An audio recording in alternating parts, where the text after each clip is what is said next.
Charity begins at home എന്ന് നമ്മൾ പറയാറുണ്ട്. അതായത് വീട്ടിലുള്ള കാര്യങ്ങളല്ല, നമ്മുടെ ചുറ്റുവട്ടത്തിലുള്ള കാര്യങ്ങൾ പഠിച്ചതിന് ശേഷം നമുക്ക് വിശാലമായ ഒരു ലോകത്തേക്കുള്ള കാര്യത്തിലേക്ക് നീങ്ങാം എന്ന് പറയാറുണ്ട്. അപ്പൊ അത് ഏറ്റവും അത് അന്വർത്ഥമാക്കുന്ന രീതിയിലാണ് സിന്ധുവിന്റെ പ്രവർത്തനം എന്നാണ് ഞാൻ വിശ്വസിക്കുന്നത്. കാരണം സ്വന്തം നാട്ടിലെ, സ്വന്തം വീട്ടുപരിസരത്തും നാട്ടിലുമുള്ള ചിത്രശലഭങ്ങളെ മാത്രമല്ല, ഇവിടെ പ്രോജക്റ്റുമായി ബന്ധപ്പെട്ട് ചിത്രശലഭങ്ങളുടെയും അതുപോലെ തന്നെ ചിത്രശലഭങ്ങളുടെ ലാർവകൾ ആഹരിക്കുന്ന അവയുടെ ആഹാര സസ്യങ്ങൾ, അല്ലെ ലാർവൽ ഹോസ്റ്റ് പ്ലാന്റ് എന്ന് വിളിക്കുന്ന സസ്യങ്ങളുടെയും പാരസ്പര്യത്തെക്കുറിച്ച് അല്ലെങ്കിൽ അതുമായിട്ടുള്ള ബന്ധത്തെക്കുറിച്ച്, അതുവഴി നമ്മുടെ ഒരു വിശാലമായ പാരിസ്ഥിതികമായ ഒരു അവബോധത്തിലേക്കും നയിക്കുന്ന രീതിയിലുള്ള ഒരു പ്രവർത്തനമാണ് സിന്ധു കാഴ്ചവെച്ചിരിക്കുന്നത്.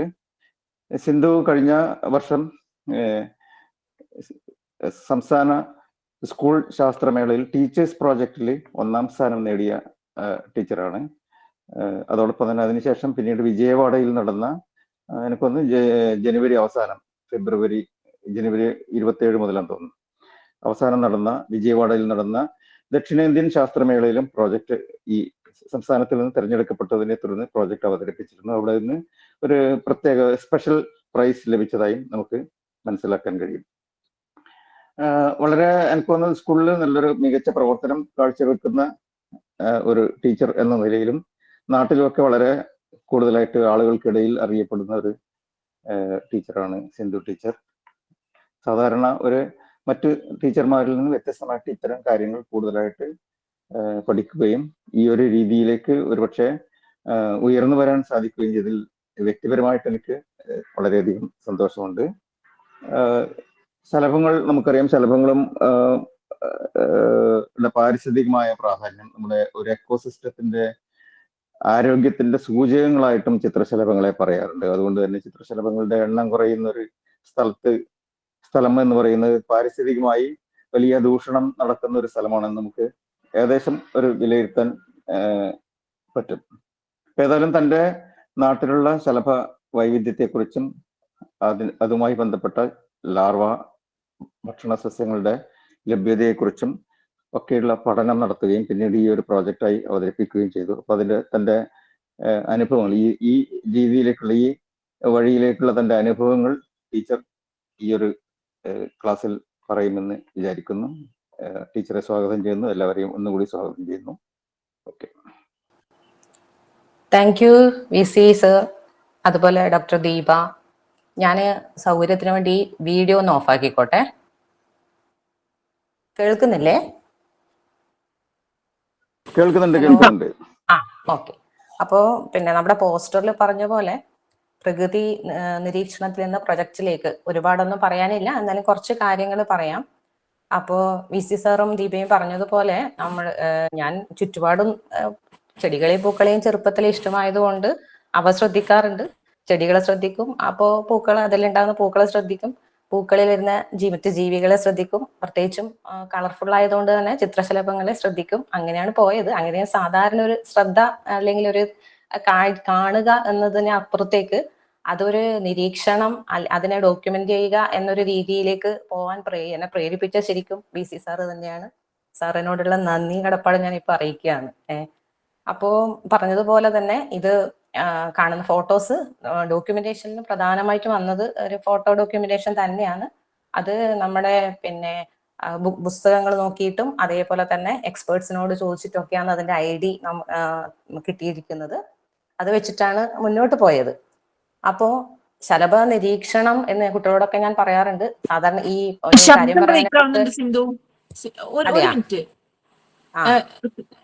എനിക്ക് ശബ്ദം ബ്രേക്ക് ആയിട്ടാണ് കേൾക്കുന്നത്. പിന്നെ എല്ലാവർക്കും അതെയാ? ക്ലിയർ ആണ്. അതെയാ? ഓക്കെ. അപ്പോ ശലഭ നിരീക്ഷണം എന്ന് പറയുമ്പോ ആദ്യം എന്റെ വീട്ടിന് ചുറ്റുമുള്ള മുറ്റത്ത് തന്നെയുള്ള കുറച്ച് പൂക്കളും ചെടികളൊക്കെ ഉള്ളത് കൊണ്ട് തന്നെ മുറ്റത്ത് തന്നെയുള്ള പൂക്കളിൽ വരുന്ന ശലഭങ്ങളെയാണ് നിരീക്ഷിക്കാൻ തുടങ്ങിയത്. പിന്നെ അതൊരു ഹോബി അല്ലെങ്കിൽ ഒരു ടൈം പാസ് എന്നുള്ള രീതിയിൽ അതുപോലെ അതിനോടൊരു ഇഷ്ടം കൂടെ വന്നപ്പോൾ കൃത്യമായിട്ട് ശലഭങ്ങളെ നിരീക്ഷിക്കാൻ തുടങ്ങി. കൂടുതലൊന്നും ആദ്യം അറിയുന്നുണ്ടായിരുന്നില്ല. അപ്പോൾ VC സാറിനോടും അതുപോലെ ചില പുസ്തകങ്ങൾ പിന്നീട് പറയുന്നുണ്ട്. പുസ്തകങ്ങളിലൊക്കെ നോക്കിയിട്ടാണ് ശലഭങ്ങളെ കുറിച്ച് കൂടുതൽ അറിയാൻ പറ്റിയത്. അത് ഏറ്റവും കൗതുകകരമായി തോന്നിയ കാര്യങ്ങൾ ഈ ശലഭങ്ങളുടെ നിറങ്ങൾ തന്നെയാണ്, പാറ്റേണുകളാണ്. അതുപോലെ തന്നെ അവയുടെ പറക്കൽ രീതികൾ ഒക്കെ തന്നെ വളരെ ഇൻട്രസ്റ്റിംഗ് ആയതുകൊണ്ട് കുട്ടികൾക്ക് വളരെ എളുപ്പത്തിൽ ഇതിലേക്ക് വരാൻ പറ്റും. അപ്പൊ ശലഭ നിരീക്ഷണം എന്ന് പറയുമ്പോൾ ചിത്രശലഭ നിരീക്ഷണം, ബട്ടർഫ്ലൈ വാച്ചിങ് എന്നൊക്കെ പറയും. ചിത്രശലഭങ്ങളെ കുറിച്ച് അവയുടെ ജീവിതചക്രങ്ങള്, ദേശാടനങ്ങള്, തേൻ ശേഖരണം, തേടിപ്പോകുന്ന പുഷ്പങ്ങള്, പ്രത്യുൽപാദന ക്രമങ്ങൾ തുടങ്ങിയവയെല്ലാം ഇതിന്റെ ഭാഗം. അപ്പൊ ഈ ഒരു പ്രസന്റേഷൻ ഉണ്ടാക്കിയിരിക്കുന്നത് കുട്ടികൾക്ക് വേണ്ടിയാണ്. അതുകൊണ്ട് മുതിർന്നവര് ഇങ്ങനെ കുട്ടികളെ പഠിപ്പിക്കുന്ന പോലെ ആയി പോകുന്നുണ്ടെങ്കിൽ ക്ഷമിക്കണം. അപ്പോ അതേപോലെ ഇതും ഒരു കുട്ടികൾക്ക് പെട്ടെന്ന് മനസ്സിലാവാൻ പറ്റുന്ന രീതിയിലാണ് ഇത് ചെയ്തത്. അതുകൊണ്ട് തന്നെ ഇത് ഓരോ ഭാഗവും കുട്ടികൾക്ക് പ്രത്യേകിച്ചും ഒരു റഫായിട്ടാണ് പറഞ്ഞിരിക്കുന്നത്. അതില് ബട്ടർഫ്ലൈന്റെ ബോഡി പാർട്സ് ആണ് കൊടുത്തിട്ടുള്ളത്. കുട്ടികൾക്ക് മനസ്സിലാവുമെന്ന് തോന്നുന്നു. ഇനി പറയാൻ പോകുന്നത് ഈ ചിത്രശലഭ നിരീക്ഷണത്തിൽ പല തരത്തിലുള്ള ചിത്രശലഭങ്ങളെയും നമ്മൾ കാണുന്നുണ്ട്. ചിലപ്പോൾ വിചാരിക്കും എല്ലാം ഒരുപോലെയാണെന്ന്. പിന്നെ കുറച്ചും കൂടി ഡീറ്റെയിൽ ആയിട്ട് നമ്മൾ അതിനെ പഠിക്കുമ്പോഴാണ് ഓരോന്ന് വ്യത്യാസമാണ്, ഓരോന്നിന്റെ ഘടന വ്യത്യാസമാണ്. കോമൺ ആയിട്ടൊരു ഘടന ഉണ്ടെങ്കിലും പല രീതിയിലും വ്യത്യാസങ്ങൾ ഉണ്ട് എന്ന് നമുക്ക് പിന്നെ അതിലേക്ക് കൂടുതൽ ഇറങ്ങിച്ചെല്ലുമ്പോൾ മനസ്സിലാവുന്നത്. അപ്പോൾ നമുക്ക് ചുറ്റും ചിത്രശലഭ കുടുംബങ്ങൾ, നമുക്ക് മൊത്തം കാണുന്ന ചിത്രശലഭങ്ങളെ വ്യത്യസ്ത കുടുംബങ്ങളാക്കി തരംതിരിക്കാൻ പറ്റും. അതിൽ 6 കുടുംബങ്ങളാണ് ഉള്ളത്. പക്ഷെ ഇവിടെ ഞാൻ പറഞ്ഞല്ലോ, മാഷും സൂചിപ്പിച്ച പോലെ രാമന്തളിയായിരുന്നു ബേസ്. രാമന്തളിയാണ് സ്റ്റഡി ഏരിയ. രാമന്തളിന്റെ പ്രത്യേകത എന്ന് പറഞ്ഞാൽ എല്ലാ തരത്തിലും അതൊരു പ്രത്യേക ആവാസ വ്യവസ്ഥയാണ് രാമന്തളിക്ക്. കാരണം ഇവിടെ ചെങ്കൽ കുന്നുകളുണ്ട്, കാവുകളുണ്ട്, കുളങ്ങളുണ്ട്, ചതുപ്പ് വയൽ പ്രദേശങ്ങളുണ്ട്, കായൽ കടൽ തീരങ്ങളുണ്ട്, ഒക്കെ ചേർന്നൊരു ആവാസ വ്യവസ്ഥയാണ് രാമന്തളിക്ക്.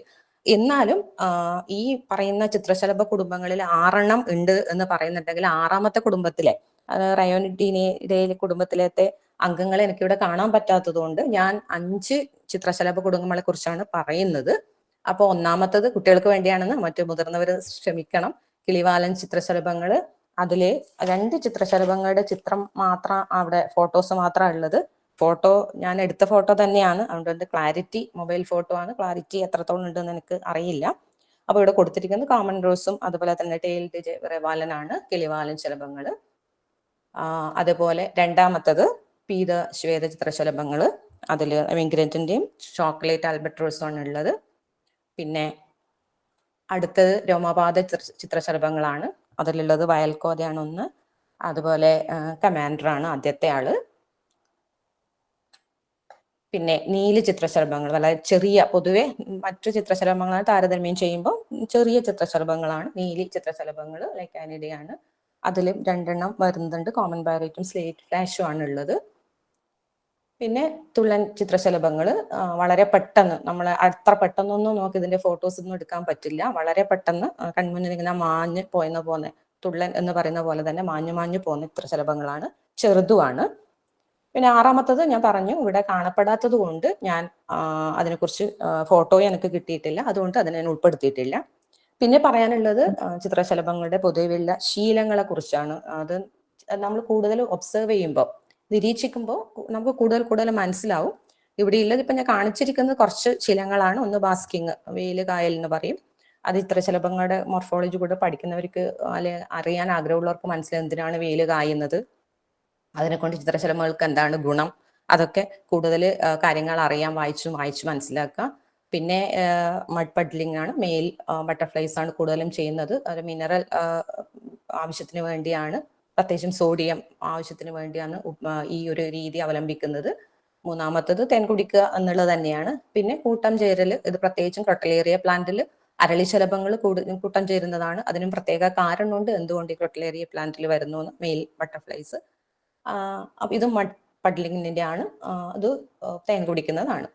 ഇനി നമുക്ക് എല്ലാവർക്കും അറിയുന്ന പോലെ തന്നെ ചിത്രശലഭങ്ങളുടെ ജീവിതചക്രം കംപ്ലീറ്റ് മെറ്റമോർഫോസിസ് ആണ്. 4 ഘട്ടങ്ങളാണ് ഉള്ളത്. മുട്ട, ശലഭപ്പുഴു, പുഴുപ്പ, പൂർണ്ണ വളർച്ച ചിത്രശലഭം. പ്രത്യേകിച്ച് പറയേണ്ടത് ചിത്രശലഭങ്ങളുടെ എല്ലാ പിന്നെ ജീവിതഘട്ടങ്ങളും സസ്യങ്ങളിലാണ് ഉള്ളത് എന്നുള്ളതാണ്. അതുകൊണ്ട് തന്നെ ചിത്രശലഭങ്ങളെ സംബന്ധിച്ച് സസ്യങ്ങളുടെ നിലനിൽപ്പ് വളരെ അത്യാവശ്യമാണ്. കാരണം എല്ലാ വളർച്ചാഘട്ടങ്ങളും സസ്യങ്ങളെ, നമുക്ക് ചുറ്റുമുള്ള സസ്യങ്ങളെ ആശ്രയിച്ചിരിക്കുന്നു എന്നുള്ളതാണ്. അപ്പോൾ ബട്ടർഫ്ലൈ ലൈഫ് സൈക്കിൾ ആണ് ഇത്. നമ്മുടെ കോമൺ റോസ് ബട്ടർഫ്ലൈ ആണ്. ഫോട്ടോസ് എല്ലാം നമ്മുടെ തന്നെയാണ്. ഓരോന്നും അതിന്റെ എഗ്ഗ് കാണാം, എഗ്സ് തെറ്റിപ്പോയതാണ്, എഗ്സ് അടിച്ചത്, എഗ്ഗ് അതിന്റെ കാറ്റർപില്ലർ ആണ്, ക്രിസാലിസ് അതിന്റെ പ്യൂപ്പയാണ്, പിന്നെ അത് ഒരു ബട്ടർഫ്ലൈ ആയി വന്നത്. അത് ബട്ടർഫ്ലൈ റിയറിങ്ങിലൂടെയാണ് ഇതിന്റെ ഇത്രയും പിക്ചർ എടുക്കാൻ പറ്റിയത്. നമ്മൾ വളർത്തുക എന്ന് തന്നെ പറയാം, അതിനെ കുറിച്ച് പറയാം. പിന്നെ ബട്ടർഫ്ലൈസിന്റെ കുറെ കാര്യങ്ങൾ നമ്മൾ നിരീക്ഷിക്കുമ്പോൾ കാണുന്ന കുറച്ച് നമ്മുടെ കൺമുന്നിൽ കാണുന്ന കുറച്ച് കാര്യങ്ങൾ. ഒന്ന് ബട്ടർഫ്ലൈസിന്റെ മേറ്റിംഗ് ആണ്. മേറ്റിംഗ് അതിനോടനുബന്ധിച്ചുണ്ടാകുന്ന അതിന്റെ പറക്കൽ രീതി, അതൊക്കെ കുട്ടികൾക്ക് ശ്രദ്ധിച്ചാൽ കൃത്യമായിട്ട് മനസ്സിലാവും മേറ്റിംഗ് ബട്ടർഫ്ലൈ ആണ് ഇത് കാണുന്നത്. അടുത്തത് മേറ്റ് ചെയ്ത് കഴിഞ്ഞാൽ പെൺചിത്രശലഭം അനുയോജ്യമായ ചെടികളിൽ മുട്ടയിടും. അനുയോജ്യമായ ചെടികൾ എന്ന് പറഞ്ഞാൽ ഒരുപാട് അനുയോജ്യമായ കാര്യങ്ങൾ ഉണ്ടാവണം. അങ്ങനെയുള്ള അനുയോജ്യമായ സാഹചര്യത്തിൽ മാത്രമാണ് കൃത്യമായ ഒരു ചെടി കണ്ടെത്തി പിന്നെ ഈ ഫീമെയിൽ മുട്ടയിടുന്നത്. മുട്ടകൾക്ക് പല രൂപങ്ങളാണ്, പ്രധാനമായിട്ടും ഇങ്ങനെ ഓവൽ ഷേപ്പിൽ ഉണ്ടാവും, അതുപോലെ റൗണ്ട് ഷേപ്പില്, പിന്നെ അതുപോലെ ഒറ്റയായിട്ട് മുട്ടയുണ്ടാവാം, പിന്നെ കൂട്ടം ചേർന്നിട്ട് കുറെ എണ്ണങ്ങൾ ഉണ്ടാവുന്നത്. അപ്പൊ അതുപോലെ മേലെ ഇങ്ങനെ ഒന്നിനും മുകളിൽ ഒന്നായി മരൊടി ശലഭത്തിന്റെ ഒക്കെ പോലെ അത് അങ്ങനെയാണ് മുട്ടയിടുന്നത്. ഒന്നിന്റെ മേലെ ഒന്നായിട്ടാണ് മുട്ടയുണ്ടാവുക. അങ്ങനെയൊക്കെ ആ രീതികളൊക്കെ നമുക്ക് ഇത് വാച്ച് ചെയ്യുമ്പോൾ നിരീക്ഷിക്കുമ്പോൾ കാണാൻ പറ്റുന്നതാണ്. അതുപോലെ ചിത്രശലഭ മുട്ട 6-7 ദിവസങ്ങൾ കഴിഞ്ഞാൽ അനുകൂല സാഹചര്യം അതിനെ വിരിഞ്ഞു കഴിഞ്ഞാൽ ഉണ്ടാകുന്ന ലാർവകൾ വളരെ ചെറുതായിരിക്കും. നമുക്ക് എല്ലാവർക്കും അറിയാം. ഓരോ ലാർവയും കാണാൻ വ്യത്യാസമാണ്. എന്നാലും നല്ല എക്സ്പീരിയൻസ്, ഇപ്പൊ വിസിനൊക്കെ പോലെയുള്ള ആൾക്കാർക്ക് കൃത്യമായി ലാർവേനെ കണ്ടാൽ അത് ഏത് ചിത്രശലഭത്തിന്റെ ലാർവയാണെന്ന് മനസ്സിലാവും. ഇതിപ്പോ ഓരോന്നും ഇതിന്റെ ആണെന്ന് പറഞ്ഞു ഒരുപാട് സമയം നമുക്കില്ല. അതുകൊണ്ട് ഫോട്ടോ വെച്ചൊക്കെ നമുക്ക് ഐഡി ചെയ്യാൻ പറ്റും. നമ്മൾ ഫോട്ടോ എടുക്കലാണെങ്കിൽ കൃത്യമായി എക്സ്പേർട്ടിനോട് ചോദിച്ചാൽ നമുക്ക് അതിന്റെ ഐഡി കിട്ടും. അതുപോലെ പുസ്തകങ്ങളിലൊക്കെ നോക്കിയാൽ അതുമായി ബന്ധപ്പെട്ട് വരുന്ന പുസ്തകങ്ങളുണ്ട്. പുസ്തകങ്ങളിൽ നോക്കിയാൽ നമുക്ക് കൃത്യമായിട്ട് ഇത് ഏത് ബട്ടർഫ്ലൈന്റെ ലാർവയാണെന്ന് നമുക്ക് മനസ്സിലാവും. അതുപോലെ ലാർവ ആയി കഴിഞ്ഞാൽ നിശ്ചിത സമയം കഴിഞ്ഞാൽ അത് അനുയോജ്യമായ സാഹചര്യം, അനുയോജ്യമായ ഒരു സ്ഥലം, അതായത് ഷെയ്ഡില, അതേപോലെ ഉറപ്പുള്ള ഒരു കമ്പ്, ഇതൊക്കെ കിട്ടിക്കഴിഞ്ഞാൽ അതിന്റെ അത് നേരെ അടുത്ത ഘട്ടത്തിലേക്ക് പോവാണ്. അതായത് ഇതിന്റെ പ്യൂപ്പ ക്രിസാലിസ് എന്ന് പറയുന്ന പ്യൂപ്പ ഘട്ടത്തിലേക്ക് വരും. ഇവിടെയും ഞാൻ പറഞ്ഞതുപോലെ പ്യൂപ്പയുടെ ഷേപ്പ്, കളറ് ഇതൊക്കെ നോക്കിയിട്ട് നന്നായിട്ട് ഒബ്സർവ് ചെയ്യുന്ന ഒരാൾക്ക് എക്സ്പീരിയൻസിലൂടെ അത് ഏത് ബട്ടർഫ്ലൈന്റെ പ്യൂപ്പയാണ് എന്ന് കൃത്യമായിട്ട് മനസ്സിലാവും. ഇനി പ്രധാനപ്പെട്ട മറ്റൊരു ഒരു ഘട്ടം എന്ന് പറയുന്നത് ഈ പിന്നെ മുട്ട വിരിഞ്ഞ് ലാർവ, വളരെ ചെറിയ ലാർവ ഒരുപാട് വലുതാവുന്നുണ്ട്. അത് പ്രത്യേകിച്ചും ഈ ലാർവക്ക് പ്രധാന പണി എന്ന് പറയുന്നത് ഭക്ഷണം കഴിക്കുക എന്നുള്ളതാണ്. പക്ഷെ എല്ലാ ഭക്ഷണവും നമ്മളെപ്പോലെ എല്ലാ ഭക്ഷണവും കഴിക്കുന്നില്ല. അതിന്റെ കൃത്യമായ ഒരു ലാർവ ഭക്ഷണ സസ്യം, ലാർവൽ ഹോസ്റ്റ് പ്ലാന്റ് ഓരോ ഇനം പൂമ്പാറ്റക്കും ഉണ്ട്. അപ്പൊ ഓരോ ഇനം പൂമ്പാറ്റയും മുട്ടയിടാൻ തിരഞ്ഞെടുക്കുന്നത് ഒരു നിശ്ചിത സസ്യത്തെയോ അല്ലെങ്കിൽ പരസ്പര ബന്ധമുള്ള സസ്യങ്ങളുടെ കൂട്ടത്തെയാണ്. ആ സസ്യങ്ങളെയാണ് നമ്മൾ ലാർവ ഭക്ഷണ സസ്യങ്ങൾ എന്ന് പറയാം.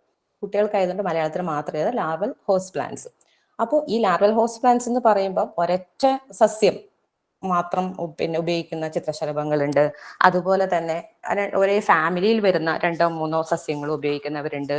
അതുപോലെ വ്യത്യസ്ത ഫാമിലികളിൽ ഉപയോഗിക്കുന്നവരുണ്ട്. ഇതിപ്പോ ഒരൊറ്റ സ്പീഷീസ് ആണെങ്കിൽ ഉപയോഗിക്കുന്നതെങ്കിൽ നമ്മൾ അതിന് മോണോഫാഗസ് എന്ന് പറയും. ഉദാഹരണം നമ്മുടെ ബുദ്ധമയൂരി, പെപ്ലിയോ ബുദ്ധമയൂരി, നമ്മൾ മുള്ളീലം എന്ന് പറയുന്ന ആ മരത്തിന് മാത്രമാണ് മുട്ടയിടുന്നത്.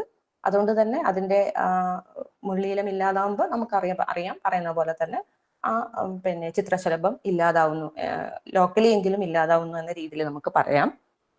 അതുപോലെ തന്നെ ഒരേ കുടുംബത്തിൽപ്പെട്ടതോ ഒരു ജിനസിൽപ്പെട്ടതോ ആയ സസ്യങ്ങൾ ഉപയോഗിക്കുന്നുണ്ടെങ്കിൽ ഒലിഗോഫാഗസ് പറയും. പിന്നെ പോളിഫാഗസ്, കൂടുതൽ ഫാമിലിയിൽ വരുന്ന പിന്നെ ലാർവ ഭക്ഷണ സസ്യങ്ങൾ ഉപയോഗിക്കുന്നുണ്ടെന്ന് അങ്ങനെ പറയാം നമുക്ക്. പിന്നെ ഇത് നമുക്ക് എപ്പോഴും നമ്മുടെ വിവരങ്ങൾ ശേഖരിക്കുന്ന ഒരു പാർട്ട് ഉണ്ടാവും. ഇതിൽ വിവരശേഖരണമാണ്. വിവരശേഖരണത്തിൽ നമുക്ക് ഇപ്പോൾ ഇതിൽ പറഞ്ഞ പോലെ ചില പുസ്തകങ്ങളിൽ ചെറിയ വ്യത്യാസമുണ്ട്. 326, ചിലതിൽ 328 എന്ന് കാണുന്നുണ്ട്. ചിത്രശലഭങ്ങളിൽ 320 ചിത്രശലഭങ്ങളുടെ ലാർവ ഭക്ഷണ സസ്യങ്ങളെ കുറിച്ചാണ് അറിയാൻ കഴിഞ്ഞിട്ടുള്ളത്. അതിൽ 88 ഫാമിലിയിലാൽ ഏകദേശം 834 ആതിഥേയ സസ്യങ്ങൾ, സ്പീഷീസുകളിൽ ഗ്രൂപ്പുകൾ രേഖപ്പെടുത്തിയിട്ടുണ്ടെന്നൊക്കെയാണ് നമ്മുടെ വിവരശേഖരണം ഇവിടെ നമുക്ക് മനസ്സിലാവുന്നത്. ഇനി കാണിക്കാൻ പോകുന്നത് നമ്മൾ സാധാരണ നമ്മുടെ ചുറ്റും കാണുന്ന ചിത്രശലഭങ്ങളും അവയുടെ ലാർവ ഭക്ഷണ സസ്യങ്ങളുമാണ്. അപ്പോൾ ഇവിടെ ഇതിലേക്ക് കടക്കുന്നതിന് മുമ്പ് പറയാനുള്ളത്, വീട്ടിലും വീട്ടുപരിസരത്തും ചുറ്റുപാടുമുള്ള ചിത്രശലഭങ്ങളെ നിരീക്ഷിച്ചതിൽ നിന്നും എക്സ്പേർട്സിന്റെ സഹായത്തോടു കൂടി, നേരത്തെ പറഞ്ഞ പോലെ പുസ്തകത്തിന്റെ സഹായത്തോടും കൂടി ഇവയെല്ലാം നമുക്ക് ഇതെല്ലാം ഫാമിലിയിൽ വരുന്ന ചിത്രശലഭങ്ങളാണ്. അവരുടെ മൊത്തം കണ്ടിരിക്കുന്ന ചിത്രശലഭങ്ങളിൽ അവർ ഓരോ ഫാമിലിയും എത്ര പെർസെന്റേജ് ഉണ്ട് എന്നൊക്കെ ഒരു ടാബുലേറ്റ് ചെയ്യാൻ പറ്റും, കൃത്യമായിട്ട് ടാബുലേറ്റ് ചെയ്യാൻ പറ്റും. അങ്ങനെ ടാബുലേറ്റ് ചെയ്തതിൽ എനിക്ക് ഇവിടെ മനസ്സിലായത് നിംഫാലിഡെ ഫാമിലിയിൽപ്പെട്ട ചിത്രശലഭങ്ങളാണ് ഇവിടെ കൂടുതൽ.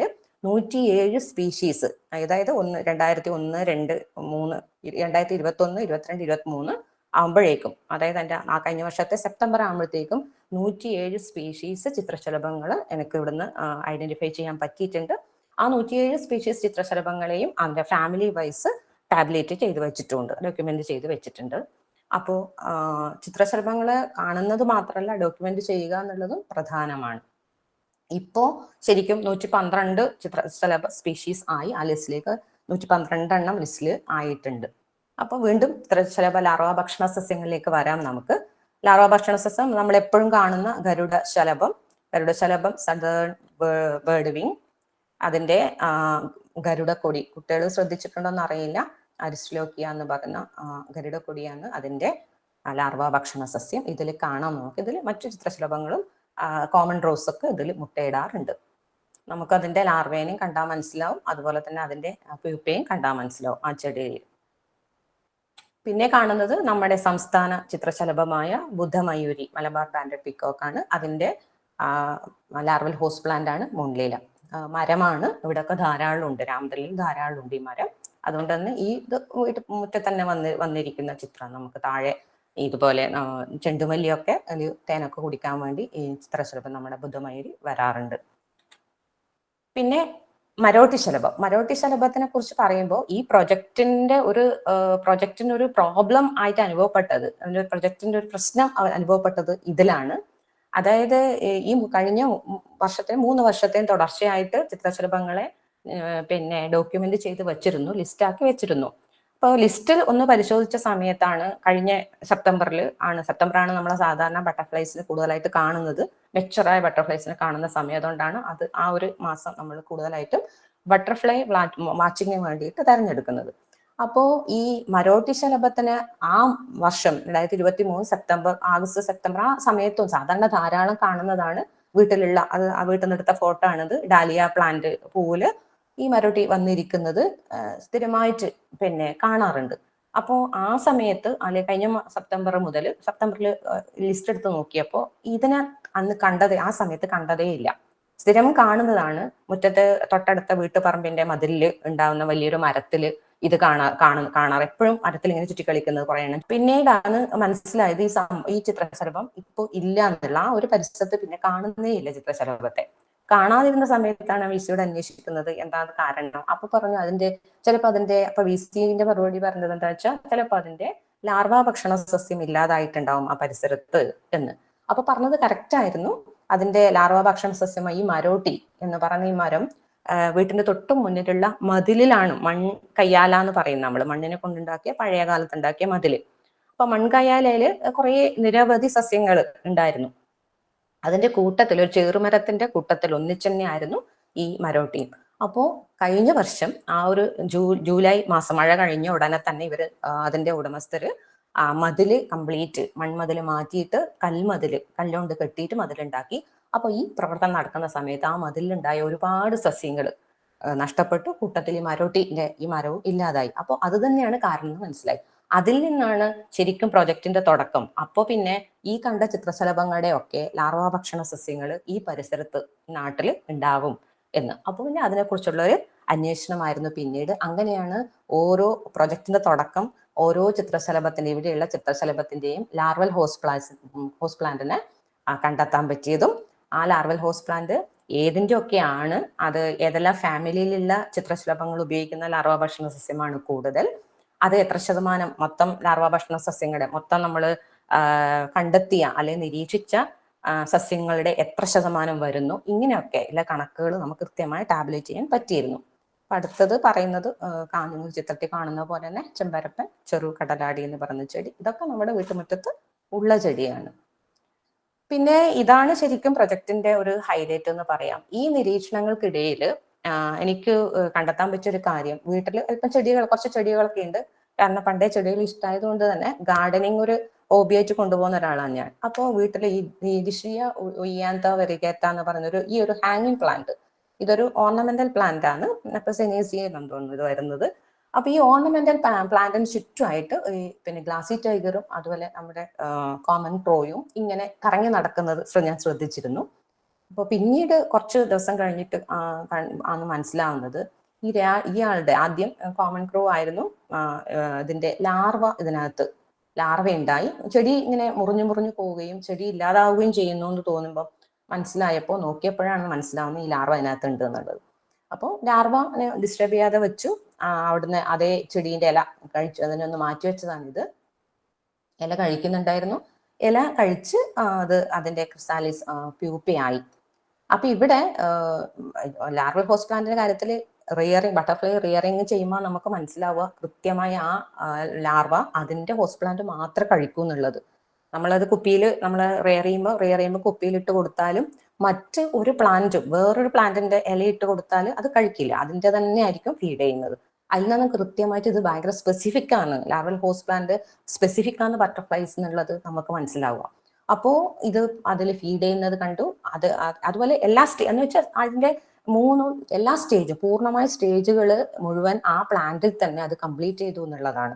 അവിടെ ബട്ടർഫ്ലൈ വന്ന് എഗ് ലേ ചെയ്തു, എഗ് വിരിഞ്ഞിട്ട് ലാർവയായി, ആ ലാർവ അതിനകത്ത് ഫീഡ് ചെയ്തതിന് ശേഷം അതിന്റെ കൃത്യമായ സമയത്തിന് ശേഷം അത് പ്യൂപ്പയായി അവിടെ നിന്ന് തന്നെ വിരിഞ്ഞ് അത് പോവുകയാണ് ചെയ്തത്. അപ്പൊ നമുക്ക് ഉറപ്പിക്കാം അത് ആ ബട്ടർഫ്ലൈന്റെ ഹോസ്റ്റ് പ്ലാന്റ് ആണ് എന്നുള്ളത്. അപ്പോ പിന്നീട് പ്രൊജക്ട് നടന്നുകൊണ്ടിരിക്കുകയാണ് ഈ സംഭവമൊക്കെ നടക്കുന്നത്. എന്തുകൊണ്ടാന്ന് ലെക്കാന്നൊന്നും അറിയില്ല.